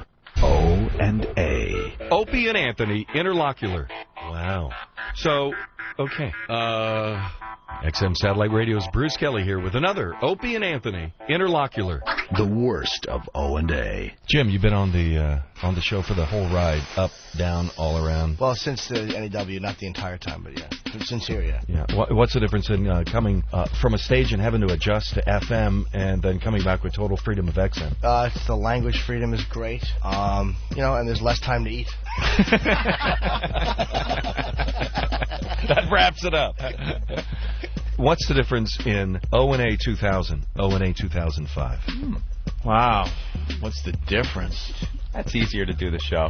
I know what the problem. Oh, God. It's just it's a little easier to touch on certain subject matter. You know, we still do a lot of the same. You know, we have a lot of the same conversations, stuff that guys like to talk about. But it's easier. You know, you don't have to sit there beating around the bush for 20 minutes hoping some morons understand what you're talking about because you got to talk in code 20 times removed from what you're actually talking about, so you don't get in trouble. Now we can just get on and blah, blah, blah. Now, back to the worst of Opie and Anthony on XM 202 High Voltage. And I know we're not going to talk about this today, but can I just say... Oh, I forgot about that. No, we don't have to talk about it. I just want to say the guy who's... Because I showed Ant the book, and he threw it on the floor. Yeah, that's why we were laughing earlier. I forgot about I that. take it that's an Ixnay on the discussion A. But the guy who sent in the big book of boy stuff, Bart King, says FBI approved in the front. Federal Burping Institute. That's funny. Oh, I missed that. Are Yeah. you kidding? I threw the book and I missed that Here. line. Let me see that. That is something. Federal Burping Institute. It's the big book of boy stuff. And I guess it's supposed to be a whole book of things that interest guys. Yeah. Looks like a textbook. Textbooks are a little The back more one's got a entertaining. funny line on, though. Oh, what does it say? It says a CIA manual, but then it says CIA is craniums in adversity.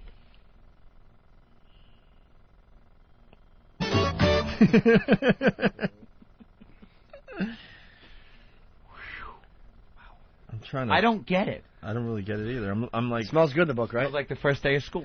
I'm going through the book, and I don't really see anything I would want to read to Yeah, it does anybody. smell good. I'd rather read more Cindy Adams stuff, I I'll think. just smell the book. Yep. The writing stinks, but the book smells good. Doodah. Indoor games. What is it about a pocket knife that we like? They have sharp blades and they fold up and fit in our pocket. They're fun to hold and to goof around with.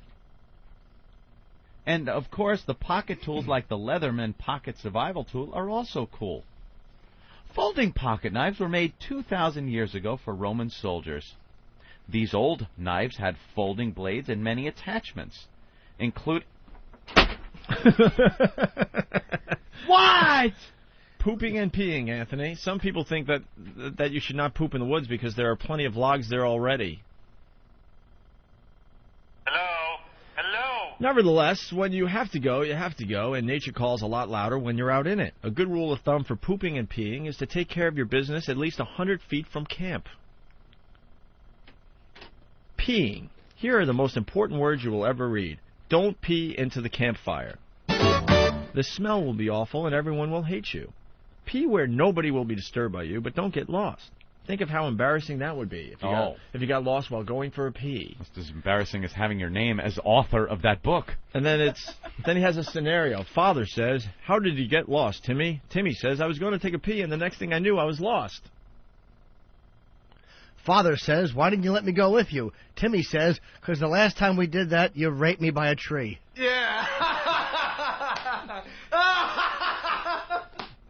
Some male campers just keep a wide-mouthed jug near their sleeping bag in case they have to go during the night. Wide-mouthed jug. Thank goodness you were born a boy. Just make sure that nobody wants any lemonade in the morning. I misread it. Wide-mouthed jig. Jesus. There's a good line here, by the way, about bullies. Yeah. It says, when I was a kid, everyone was always trying to convince me that bullies were actually cowards. If you just stood up to the bullies, they would chicken out and leave you alone. And then he says, what a bunch of baloney. Baloney. Pooping. Wait. There we are. Pooping. Taking a good dump in the wilderness requires you to hunker down. This means that since you don't have a toilet to sit on, you're just going to have to pretend. Now you're hunkering. After you're done, most good campers do a thing called cat sanitation. That means they bury their poop like a cat does. Ah. Uh-oh. And to do this, Anthony, you need a small shovel. Dig a hole at least 6 to 8 inches deep, hunker down, and poop into it. Toilet paper. Hunker down. If you have ever had to wipe using bark or leaves, you'll know it is not very pleasant. It's even worse if you accidentally grab some poison oak. Be sure to clean up well. You don't want to leave any dew on the lily, if you know what I mean.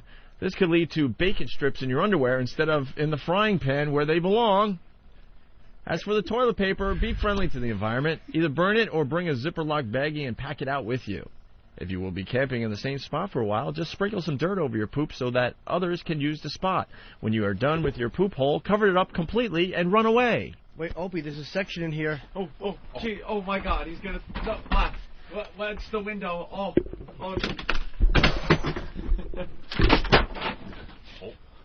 Now, Opie, you may have thrown that too soon. You missed the section marked jokes! Exclamation point. Under the caption, School and Studies. Father, from this report card, son, it looks like you studied underwater. Timmy, what do you mean, Dad? Father, well, all of your grades are below sea level. And then Timmy says, good one, Dad. Hello? How about this? To a friend who's short. Got some things for short people here. How's the weather down there? Ooh. I've heard of half pints, but you must be a quarter pint. There's another good one for people that are short, by the way. How is the gig, Voss? Do you know why you aren't allowed on ships? Because you have to ride in a shrimp boat. I don't trust short people. Their brains are too near their butt.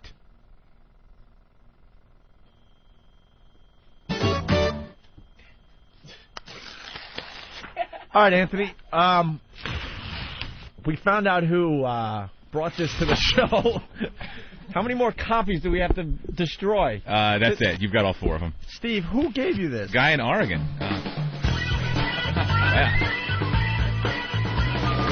Wow. Guy in Oregon sent this in, huh? Bart King? Bart King, yeah.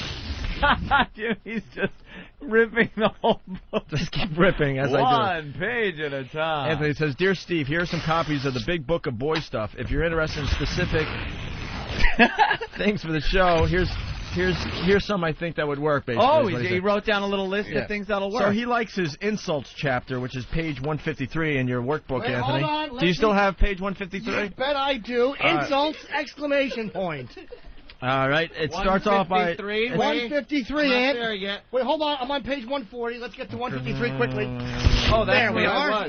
All right, it says part of being a Let's boy just get these out is of the way. enjoying a good insult. I say enjoying because boys know that when done properly, one of the best parts of friendship can be insulting or dissing your buddies. It's an excellent day when you can hang out with your buds and getting some good zingers, which You is little true. scumbag! I got your name. I got your ass. I got to get up to that page. Hold on. 151, 152. All right, here we are, 153. All right, hey, if you can't laugh at yourself, make fun of your friends. Just You remember. are a disgusting fat body, Private Pile. That's a good example. Just remember that you should only enjoy insults with friends and relatives who are in a good mood. Like practical jokes, they are not to be used on strangers or people you do not get along with. They obviously have not hung out with Club Soda Kenny, Jim Norton, Rich Voss, and the rest of the crew. What side was that, Private Pile? Sir, left side, sir. Are you sure, good Private gag. Pile? Sir, yes, sir. So then the guy has... Then you hit him in the side of the head. Then the guy has examples of good insults that you could use Wait, on your what friends. page, Opie? 154. Oh, here I am. You want to read the insults? I And the read Let's the- Practice This one's really good. I read the short one. That's Okay. what I was reading. All right. To friends who are short. This one's really good. All right, go ahead. To friend you want to call ugly. Beginner. You're ugly. Intermediate. You're so ugly, when you were born, they put tinted windows on your hospital room. Oh. Advanced. Can I borrow your face for a few days while my butt is on vacation? Wait, you gotta read the others. To a chubby friend, beginner, you are chubby. Intermediate, you are a wonderful all-around person. It just takes a while to walk all around you. And then the advanced person, that's really good at insults, Anthony. Yeah. You remind me of a map, a globe to be exact. Oh, that's funny. To a friend who just got a haircut, beginner line, your haircut stinks. Intermediate What do you line. mean? That's the advanced line. That's that's not beginner. Intermediate line. Did the lawnmower attack you? And then the advanced line. Hey, nice haircut. Was it half price day at the barbershop? Wow. I like in the opposite page, there's special feature ready-made insults. Okay. You take one word from column 1 and one word from column 2 and then one word from column 3 and you call people that. All right. Like I'll try. You silly rotten vermin. One word from each column. Right, see? I did that. Jim, you blubbering, freakish dolt. Opie, you crawling, wretched clod. I'll make up my own. You AIDS-ridden fucking cunt. I don't see those here. No, it's on the bottom part of the page. Maybe you ripped that out. More insults. To a friend you want to call stupid. The beginner line would be, you are stupid. Intermediate line, want to see something stupid? Look in a mirror. The advanced line, brains aren't everything. In your case, they're nothing. And if you're a genius at insults, I don't think you're stupid, but what is my opinion worth against the thousands of people who disagree with me? This sucks. Well, where's that other card? I want to see what else he thought was really good in his book.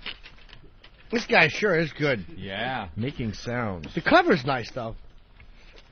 Oh, look at this. You can turn it inside out, the cover.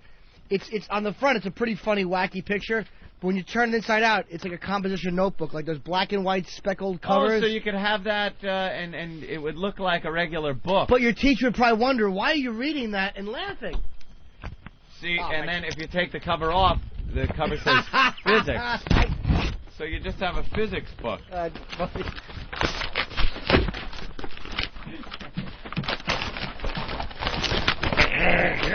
Your book stinks, mister. I say we pile them in a big pile and burn them. Yeah. Your book stinks. Yeah, I agree. Some books should be burned. Now that I think about it. That's the beginner insult. Your book stinks.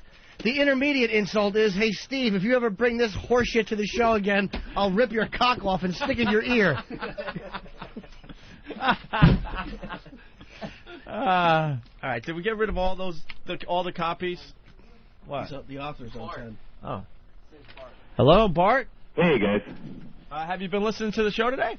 I unfortunately have not. I didn't know I was coming on until a split second ago. Oh. Bart, I got to tell you something, man. There's some funny stuff. Yeah, we got your book. Okay, super. Jim, could you give me a copy of the book? Hold on. All right. Here you are, Opie. Oh, no, I'm done. I'm all Yeah, he's all tangled up. There you go. Grab right? that too. Funny stuff. Wait. You wanna... Wait, the cover. I don't know where the cover went, Bart. The cover, well, it's a well. Honestly, I have the. It says physics. I guess this is what the book has under it. If the cover is off. Yeah, if you look at the dust jacket and flip it, it has like an old style composition. Bart, finish. I got to tell you, I really think that you came up with a winner here. Ah, you guys are too kind. Thank you. He can't. I appreciate that. He can't hear the show. No, he can't hear it. You still there? He didn't hear the show? No. Did He I has lose no you? idea. No, Bart, we're here. Okay, sorry. It's like a guy's how-to book, pretty much. Yeah, kind of passing on the keys of boyhood to the next generation. Yeah, Bart, I got to tell you, I think you got some comedic licks to you. Yeah, where'd you get some of the jokes and stuff? You know, for the jokes, I really ransacked my childhood memory, and I was looking for stuff that my dad had told me when I was a kid that I thought was funny. Wow. Yeah, my dad kind of went through it, and he said, "You basically plundered all my material." Did your dad have brain Sorry, cancer? I'm picking up a weird reverb there. I hope this works out for you. No, it's working. Is that your phone? I guess it's cordless, but there's some kind of static. Yeah, sorry about that. That's okay. That's okay. We can still talk. So what? It's a book. How would you best describe the book? I guess I would call it kind of a combination of Mad Magazine and a Boy Scout manual. That's what I was shooting for with it anyway. That hits it right on the head, I think. If you want acid. So kind of have a humorous feature chapter, maybe a chapter on. Yeah, explain the book a little better because we just got it and we went through a little bit of it, but we haven't really got the gist for our listeners, you know. Yeah, I don't know. We talked about the insults, and we thought the insults chapter was absolutely. Yeah, that was pretty good. Absolutely brilliant. Well, I guess if I had one role model that I was looking towards when I wrote it, it was Joseph Pujol. And if you look on page 130, you'll see his mini biography. 130. Wait, 128. Hopefully this book still has 130 in it. His nickname was the Fardomaniac. Oh, yeah. Oh, yeah, okay. The what? The Fardomaniac, yeah. Joseph Pujol, right? Yeah, there you go. He was kind of a Moulin Rouge era performer in Paris, and apparently he was like the highest paid stage performer. Wait, hold on. I don't know if wait, what page is this? 130. And what was he about again? Well, apparently when he was a kid, he went swimming and he sank. The reason why was because water was going into his hind end. Oh, jeez. He found he had the rare ability to bring air in through his rear end, and once he learned to control those muscles, he found that he could pretty much fart at will. He could make butt bongos anytime he wanted to. Who's this, Robert Reed? Jimmy, you're not as funny as Bart. Stop trying to out-funny Bart. He had a stage act where he would make different sounds with his hind quarters, which included cannons, thunder, all types of dogs, ducks, owls, geese, frogs. I'm sorry. Are you close to the base unit of the phone? Because I'm hearing a lot of static now. I'm sorry. Actually, I can back off from it a little bit. Yeah, back off. Let's try that. Yeah. I would have got on the hard line here. Yeah. How's that? That sounds a lot better. A little bit, but okay. What's your favorite section in the book? So far it's been really good, I don't know what people are thinking, but it's doing pretty well sales-wise. Yeah, it's got to be selling like crazy, man. Yeah. Like hotcakes. Yeah. Or butt bongo cakes. Yeah, so I think that's a kind of a searing indictment of the good taste of the American public, but I'll take it. What's that? I'll take it if people are interested. I think that's fantastic. Yeah, I think it's obvious you put a lot of work into this thing. There's a lot of pages. I liked your section on pooping and peeing in the outdoors. Yeah, I have a sister who's a ranger at a federal park, and she helped me with some valuable outdoor number 1 and number 2 tips. Yeah. Which was, if you're wiping your ass with leaves, you don't want to use the poison oak, obviously. No, that would be horrible. And it's happened too. Really? Because we're city guys. I had no idea. Yeah, it has happened. But poison sumac is a distant second for last choice to wipe the dew off the lily with. Right. We're almost done with the interview here, so yeah. But anything else you want to say about the? Yeah. What's the most useful chapter? Would you say? Most useful? Well, guys are always. I'm a middle school teacher, and they start getting interested in girls at that age. So I think the girls, bullies, and parties chapter is. Oh, what's pretty that? practical stuff. What's that one about? Quickly, because we're running out of time here. Well, you start kind of looking at the girls and wondering, well, what's a good strategy to make myself known to her? And so I pass along some time-honored strategies there. People are asking for it. What do you say? Although maybe the insults chapter is actually the most practical one. I don't know. Just since that's where we started. Nothing better than getting a few fingers in on your friends. All right, guys. Sorry, sorry about the connection. It looks like I might have lost you.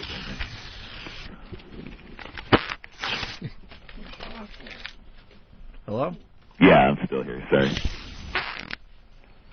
Hey, I'm gonna go out and invest in a nice hard line. But thanks so much for having me on this morning. I really appreciate it.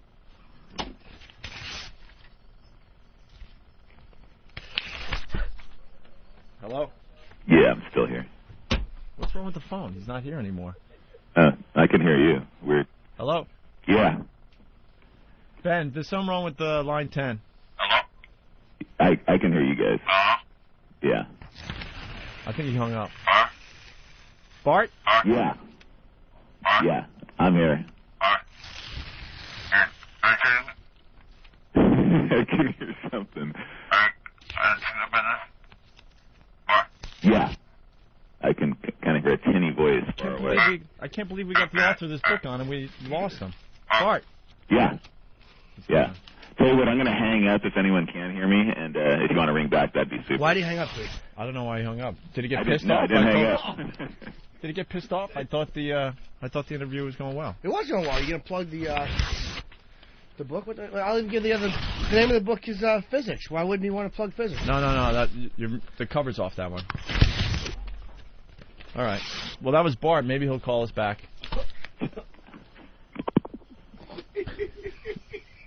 Holy shit. First of all, it stinks in here now, Jimmy. Sorry. Those were real farts. That wasn't us with our stupid machines. The three real gases right into the mic. Oh. He's doing the interview as his book, 3 copies are being ripped to shreds. How could he not hear that ripping? I know. Wait, what page is that? Hold on. How do you not hear that? He thought it was static. Oh. Maybe everybody he talks to about the book, he hears that noise. Oh. Yeah. What's with my phone? That's a loud book. All right, well, there you go. Okay. The replacement for nose picking. Opie and Anthony. Now free on the satellite. Behave accordingly. I'm gonna break that kid's legs. The worst of Opie and Anthony. I know. Anthony, you just reminded me of something. It's a quickie. All right. A quick hi, Mom. Which one is that? Hi, Mom. I got fired from work for masturbating. Right. Yeah. Listen to this. Hey, Chad. Hey, what's up? I hear you want to play Hi, Mom. I got fired for masturbating. Yes, I do. Is she going to buy this? My mom's really gullible. All right, relax. What? Jim's pointing at me. Is that your voice? Yeah, it is. God. I started radio when I was 12. Yeah, listen to that. Hey, Chad. Hey, we got your mom on the phone. That was very hurtful, Jim. Well, I just didn't sound like you. I couldn't believe that was you. You weren't sure, and you're pointing at me. Is that your voice? Who I'm is like, that? yeah, it's my voice. Hey, we're the only station that really rocks. You're listening to Opie and Anthony show. The Ethel Merman and Anthony show. Things are swell. We got your mom on the phone. Well, I don't know. I think when we used to record stuff back then, like it recorded just slightly fast. Is that it? Because there's a lot of old stuff that just sound sped up a bit. Oh, high voice. Yeah, a little bit. Hey, Chad. Hey, what's up? I hear you want to play Hi, Mom. I got fired for masturbating. Yes, I do. Is she going to buy this? My mom's really gullible. Hold on the line. It's ringing, bro. Good luck. Hello? What's the problem now? It's ringing, bro. Good luck. It's ringing, bro. Good luck. Good luck. All right. All right. Yeah. Autumn turns to winter, and then winter turns to spring. It's not just seasons, you know it goes for everything. Where's Opie's part? Is that him? Yeah, no. You You gotta take a lesson from Mother Nature, and if you do, you'll know. When it's time to change, then it's time to change. Got your mom on the phone. Come along for the ride, don't you see? When it's time to change. All right. Rearrange who you are and what you're gonna be. Sha-na-na-na-na-na-na-na. Sha-na-na-na-na. Sha-na-na-na-na-na-na. Day by day it's hard to see the changes you've been through. A little bit of learning, a little bit of growing, all adds up to you. When Dad tries to touch you. A girl's a woman too. And if you want to reach your destiny, here's what you've got to do. Dad has AIDS, you know. Dad has AIDS.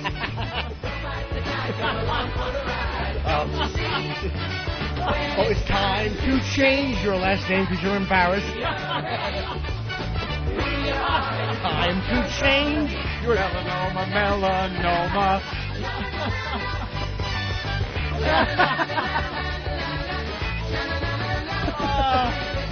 Open sores on my face. Sitting in court with Denzel as my lawyer. Marches in my name. In the dumper. When it's time to change your diaper because you don't have control of your faculties. Sha-na-na-na-na-na to make a quilt. Sha-na-na-na-na-na. Autumn turns to winter, you'll be dead by spring. Easier to bury you in summer because the ground isn't frozen. Oh, it's time to change. You're the worst at rhyming. I wasn't supposed to rhyme. I know. Time to change that coffin order for a skinnier one. Got to rearrange those flowers.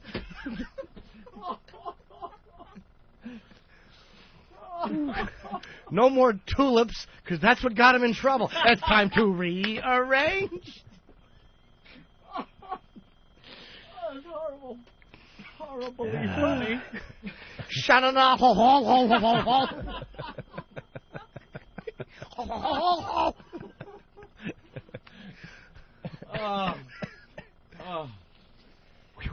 Anyway. Your dad's a fag. No, no, no, no, no, no, no, no, no. No, no, no, no, no. Oh. Where's my ACT? Oh, very good. Yeah, well, where were we? Opie's high voice. Oh, yeah. That's where we were. That's where we were, huh? No. So it's, hi, Mom, I got fired from work for masturbating. Hi, Mom, Dad's losing weight. Hi, Mom, Dad had to punch another hole in the old belt again.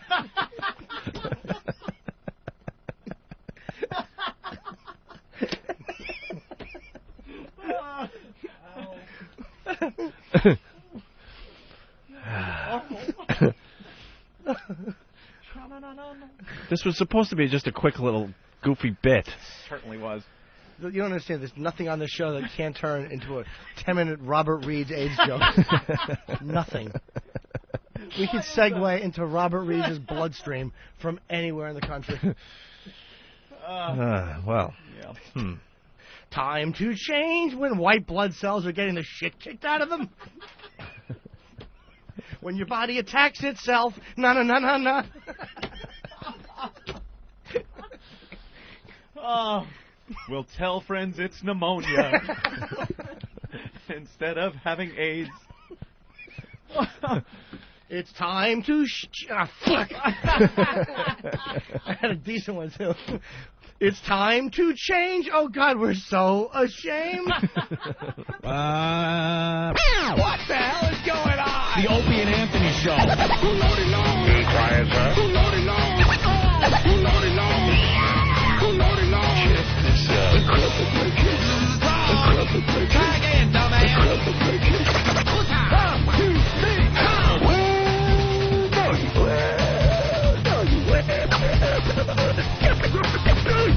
Big yellow one.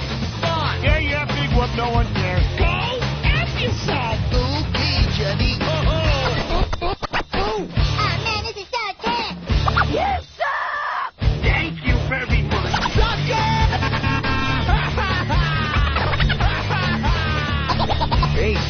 gonna eat it. Will you guys? And you're in here. That's a winner. Check, please. This bit's done. This is the end. What are you talking about? Of the worst of Opie and Anthony. Well, okay. Catch Opie and Anthony live from 7 a.m. to 11 a.m. Eastern with replays throughout the day on XM 202. Want more? Go to opieandanthony.com. Oh my Deacon God, Jones, that my is friend. Deacon Jones. Deacon man. Jones. What's up, Deacon Jones? What are you doing, Deacon? Look at your bling bling, bro. Hold this. Hold this.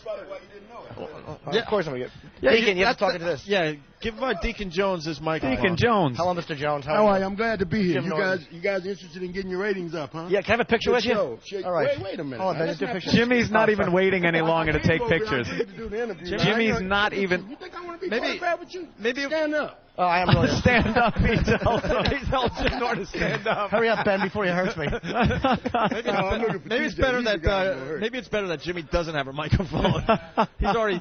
Thanks. That guy TJ is the one. All right, Deacon Jones, sit Deacon on Jones. down, man. Thank you very much, guys. I got to say one of my Hey, is that a favorite... Super Bowl ring? No, that's Hall of Fame ring. Let me. Oh, Can I come see on, it? that's even better. Yeah, thank you. This is number 113 out of Look at the 200. size of that. Opie, get back here. Where are you going? He's running off with his ring. Yeah, he goes. You're gonna need a better head start than that. I try to take off with Deacon Jones's Hall of Look Fame at the ring. size of that thing. Put it on. I could Put it put on my this- ring finger.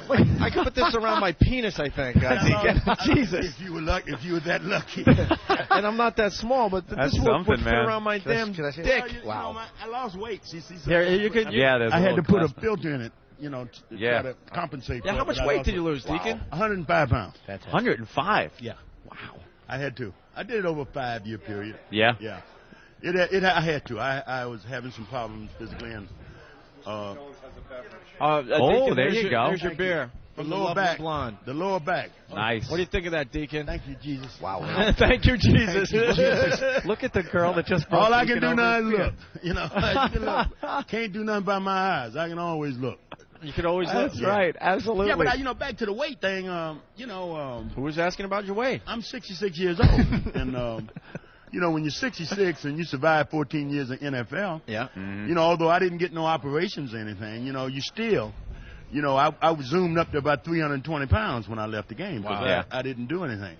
And then, the old blood pressure ran up, and then, the old physical problems started to come in. Now, I was very lucky. I didn't have no injury, so I didn't have no problem there. But the lower back is a standard injury for linemen. And, boy, I had a 54-inch waistline, and I just could not even walk up a flight of stairs. So I had to do something about it. Now I got a 35-inch waistline, and my phone keeps ringing. It keeps on ringing. It's ringing a lot more now. Well, how tall are you? 6'5". 6'5". How much you weigh? I weigh about 225. 220. But you used to weigh like 350. Well, no. 340. I said when I retired from the game, I played at 275. Oh, okay. When I retired, and then you I went up. Then you ballooned to up after 320. that. Right. Right on. Because I quit exercising. When Uh-huh. my check stopped, I stopped all football activity. Yeah. Were the guys doing the steroids back in your day? Oh, what's a steroid? I still can't identify. He doesn't. What's all a that ain't nothing steroid? but garbage, man. I mean, you know what? I'll give you all the steroids you want. You give me my 1967 legs back, and I'll give you a bottle of that stuff. And let's see if it works. You understand? Because ain't nothing work I ever seen but hard work and dedication. Yeah. Yeah. You understand? All the steroid users probably ended up working harder. Maybe that's it. Maybe But that's I mean, it, if huh? they could make men and make batting averages like they say they can, Mm-hmm. then there'd be a hell of a lot more guys outside the bar playing instead of sitting in the bar bullshitting.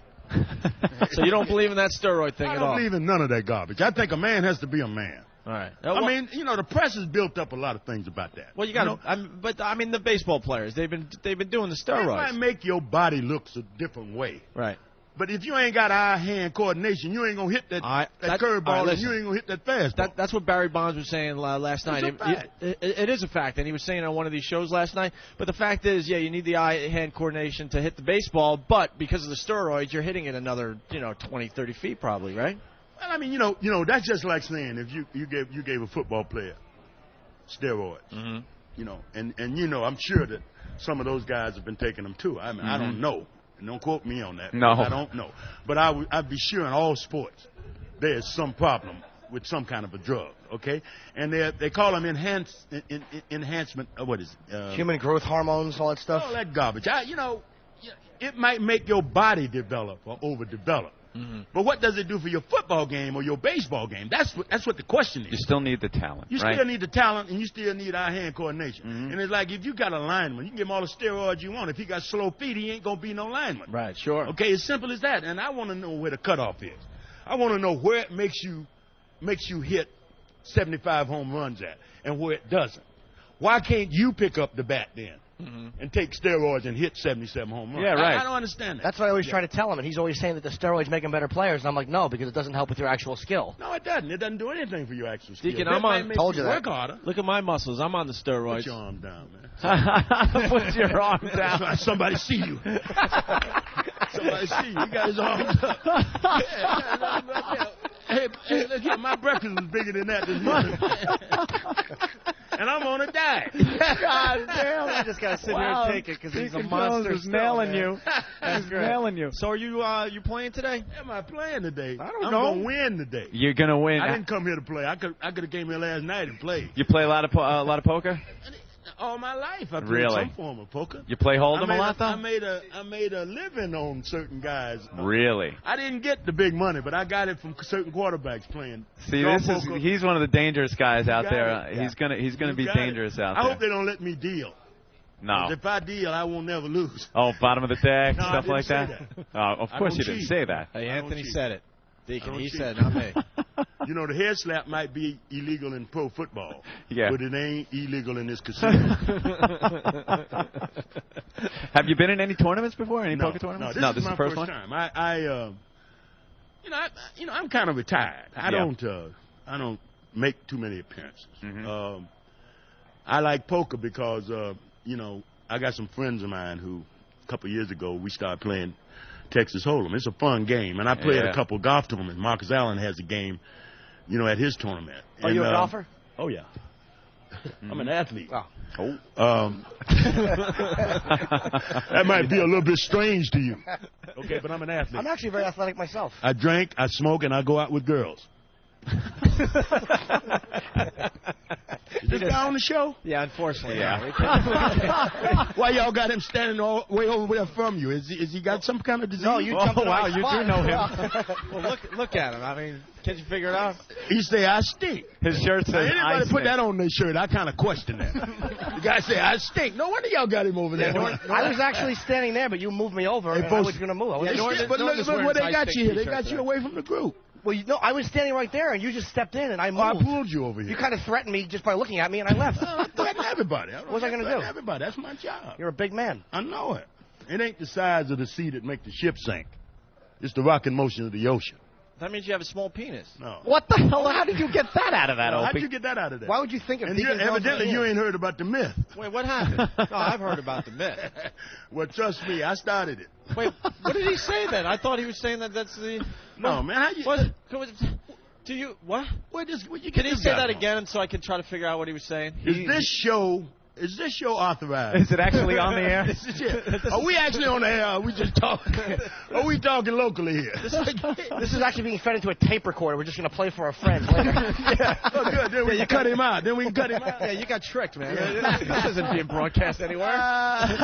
And you watch it. You see now how good I am. Yeah. Watch your ratings change anyway. And you ain't even on Deacon's there. all right, bro. He's all I right. like Deacon. One of my favorite Odd Couple episodes with Deacon Jones in it. Oh, Remember that thank one? you. He was doing filming the commercial, right? You And did then that. We did that in 1969, man. 69. 69, and they still play it. Right, yeah. Is that residuals? Is that residuals? You get a check from that? To this day. Isn't that something? Yeah. Checks for Odd 10 Couple cents. episode. No. The residuals I weren't that started great out back much then. higher than that. What was the shaving cream? What, do you What mean was it? back then? Back then in 1969, you guys. When were you born? I was born in the 60s. What year in the 60s? Right around there. Give or take a couple of years. No, give me your actual date. Give Mr. Jones your age. How old do you think I am? Don't ask me that question. All right. I mean, we on there. Can't you give it up, or you embarrassed about it? No, I was born in 65. Oh, I got jock straps older than you. Look, I still got jock straps. It's unwashed, man. Right off the field, right in my All trophy I'm case. trying to say is when you were in a sitcom. But you've been on the back in 65. You can't say nothing All in right. my presence. No, You're supposed to raise your hand and ask permission. we have studied TV shows. No, you haven't. And we have friends that were on old sitcoms, and this is the only point I'm trying to make. Yeah. Like they didn't have the residual thing happen like they do today. Like the guys from Seinfeld are going to be making just boatloads of money for the rest of their lives because they had a much better deal as far as the residuals go. So the football players. No, I football know. players get much. Look at me. You know what? My first contract was how much? $7,500. So what? $7,500 in 1961. 5 years before you were born. That's Righteous a mere, bucks. That's a mere bag of shell. Yeah, but gas was 25 cents a gallon. Right. Okay. You know what? I could go out in the Hollywood highest priced restaurant and wouldn't spend $75.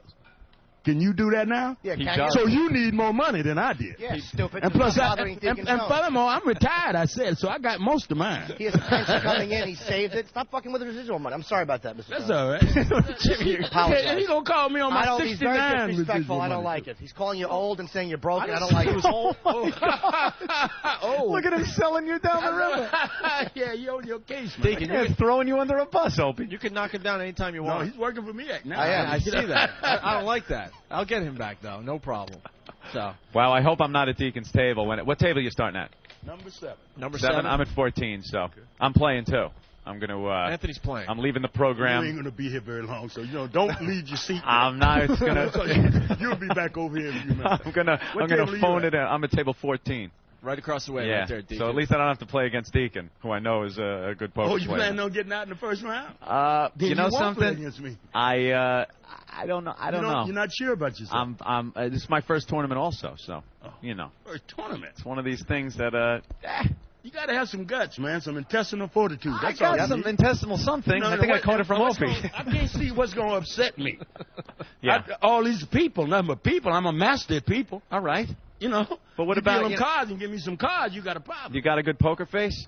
Oh, poker face. Yeah. Remember who I used to stare at. Well, okay. You don't want to look into my eyes. That's true. No one You ever did want to understand? look into I Deacon's asked eyes. them offensive lineman about looking in my eyes. Okay, you look away, son. Intimidating. You keep the sunglasses Wait on? till I get through with that writer who wrote that bad article about me this morning. Uh-oh. Uh-oh. Named What was this TJ. about? What paper was He this? writes for the second. He writes on the second page of the Times. What did he say? Los Angeles Well, read Times? it. All right. It's on the second page. You know, they Who don't could give us possibly first say page something stuff. bad Hold on. about let's see Deacon what- Jones? Let's see what they said about Deacon Jones in the paper. No, Where are we Turn going? to the sports section. Sports section. stupid. Oh, you're a sports guy? What do you think he's going to be in politics section? I thought. What team is he from?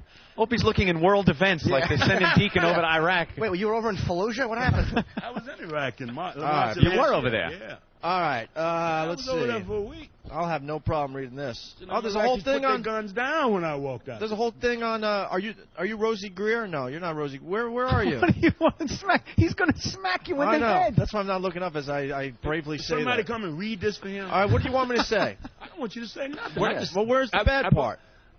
Read the article. I don't know what Read the bad article. part is. You want me to read the whole article? You Look haven't- for his name. It's got to be highlighted somewhere, right? It The whole seems that article is on me. I don't know what the hell he it looks seems on. that David Jones fancies himself a card That's shark, what's playing doing. My host real to a name is game you. of See, poker. that's at Did you his say home David every- Jones? Yeah, that's my real That's name. his real Oh, name. I didn't know that. David Deacon Jones. No. I thought it was Deacon. What, you've been living under a rock. No, I don't know. He just knows you as Deacon. I call you Mr. Jones. He knows you as Deacon. We know you So as does David. he, but- Respect. I know him as David.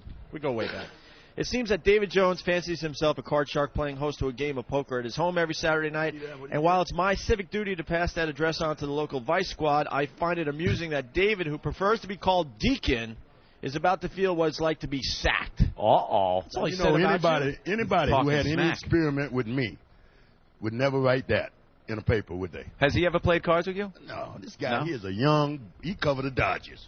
Yeah. This guy, he writes on the second page. And, you know, first of all, if I had known he was a second page writer, he wouldn't have had the article. Because I don't deal with nothing but front page stuff, okay? I hear you. This guy's on the second page, and he's proud of it. Well, he didn't really say anything that bad. He's saying that he's going to... But he didn't say Do you anything see- good enough. Do you see Mr. Jones on there one Exactly. That's true. Mr. Jones, Jones. Mr. time? Then he Deacon threatened Jones. to turn me into the police, Yep. say I run a poker game every Saturday he night. did. That He ain't He bad. certainly did. Well, what's your address? You couldn't get to me, man. I live behind gates. You can't get to me. You can't get to me. Cops can't get to me either unless I let them in. Oh, All right, damn. well, that's not that bad. That's great. That's how you think. It's really not that bad. See, I use a baseball writer writing about me. I question that. What does he know about poker anyway, right? That's what he Baseball said, writer. You know, Get we should out of take more here, money right? from the Times guy. We're the one responsible for them getting the expense account. No, Right. No, what I take away from that is he had no idea that you were called Deacon in your playing days. Because he's just a young you know kid, how old he probably. is? He's your age. Yeah, but I know Deacon Jones. Everyone knew who Deacon knows. Jones. Who doesn't know Deacon Jones? Hall of Maybe the guy Famer. can't read. I think you went in what, 1980, around there? My first year of eligibility. 1980, right? 1980. See, I know my stuff. That was a Wow. good guess. There you go. Yeah. How'd you read that? That guy sounds like a second-page faggot, and I don't like the fact that he wrote that I about don't you. either. You wait till you get down here. You'll watch how I deal with that. All right. Well, He'll be here. Well, we'll let Deacon go unless you want to hang out, but we're going to take a break or something. Deacon, thank you so much for hanging out. I'm looking forward to seeing you play a little poker out there. You ain't going to have a chance to see me. Oh, I'm going to be gone before. You do seem much more nervous than he does. He seems much more confident. He's Deacon Jones. All right, let's Deacon calm down. Jones. Look at the sweat coming off his head. He's danced very nervous. I danced every week before thousands and millions of people. Deacon, Right, that's true. Deacon's very nervous. He does sweat like Ben, but Yeah, you got a lot of sweat going on. With this little crowd? Really? All right. I might leave because you like there ain't ice enough cream, people. Doc? Hey, Deacon, you're going to have to give up your microphone because we have a big star here waiting to talk to us. You ever see Rich Voss? That's a huge star. Uh-oh. No, I'm just kidding. I'm just kidding. Take it easy, Deacon. Take your... Wait, what? He must mean something to somebody. I never heard of the name. I got it there. I got it, but I'm going to look it up when I get home. Oh, damn. I really did not know he's a star, you said? Yeah. In his own mind, Deacon. Oh, In his own mind. Oh, one of those guys. Okay. Come on, sit down, big guy. Let me hear your interview. Well, why you got the press thing on? Yeah. Hold on. Wait, give Deacon the microphone. I got. Yeah. Yeah, don't take Deacon's beer. What are you, insane? Yeah. Ben? Guys, Just move the water. Guys, he can't hear me. Let's sell Voss. Are you with these guys? Deacon. He was. I know you. Are you embarrassed, aren't you? Deacon. He was off to the side getting all pissed off that we weren't getting him on the show fast enough. He's like, who's this Deacon guy? I don't know who the hell he is. I got things to do, places to be. I thought he was Lou Rawls. I've been called that before. My lady. Lou's a good friend of mine. Hold on, we might want to give Rich Voss a mic. Lou Rawls, very talented. All right, hold on. Let's get Rich Voss a mic.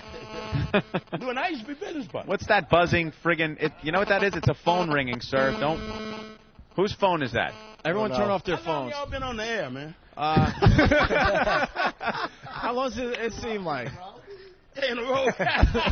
We can't hear you. We can't hear you, Voss. So. I tell you what, anybody can get a radio show. I'm putting my bid in right now. I want to get on satellite. I might replace you guys. Well, we thought it would be fun to have a little interaction between Deacon and Rich, but I don't think the mic's working. That's fine. It's not working. It's not working. We'll work on that. All right, no, Deacon, thank you so much. Deacon, thanks, man. And the best of luck out there on the floor. What are you saying, Ben? Who the hell is this guy? That's Rich Voss, big star. He's writing for Chris Rock. He's writing for Chris Rock in the Oscars, and he's the world's tallest midget. Hey, man, you ought to clean that act up. That's some of the worst language I ever heard in my life. You and Chris Rock? Uh-oh. Wait, they're gonna... No, I'm writing for the Oscars now, but what are you talking about, his language? He's Oh, you don't like Chris Rock? I didn't like Chris Rock, but his language stinks. You're going to get me beat up over Yeah, why do it, Rich? Why are you writing stuff? I know. Wait, Deacon. You got a white guy writing for me. You writing all that old bad language. That's what I said. It makes him look bad. Hold on, Deacon. Look bad. Deacon, you know that famous bit that Chris Rock does about, it was Rich Voss. No, get the hell out of here.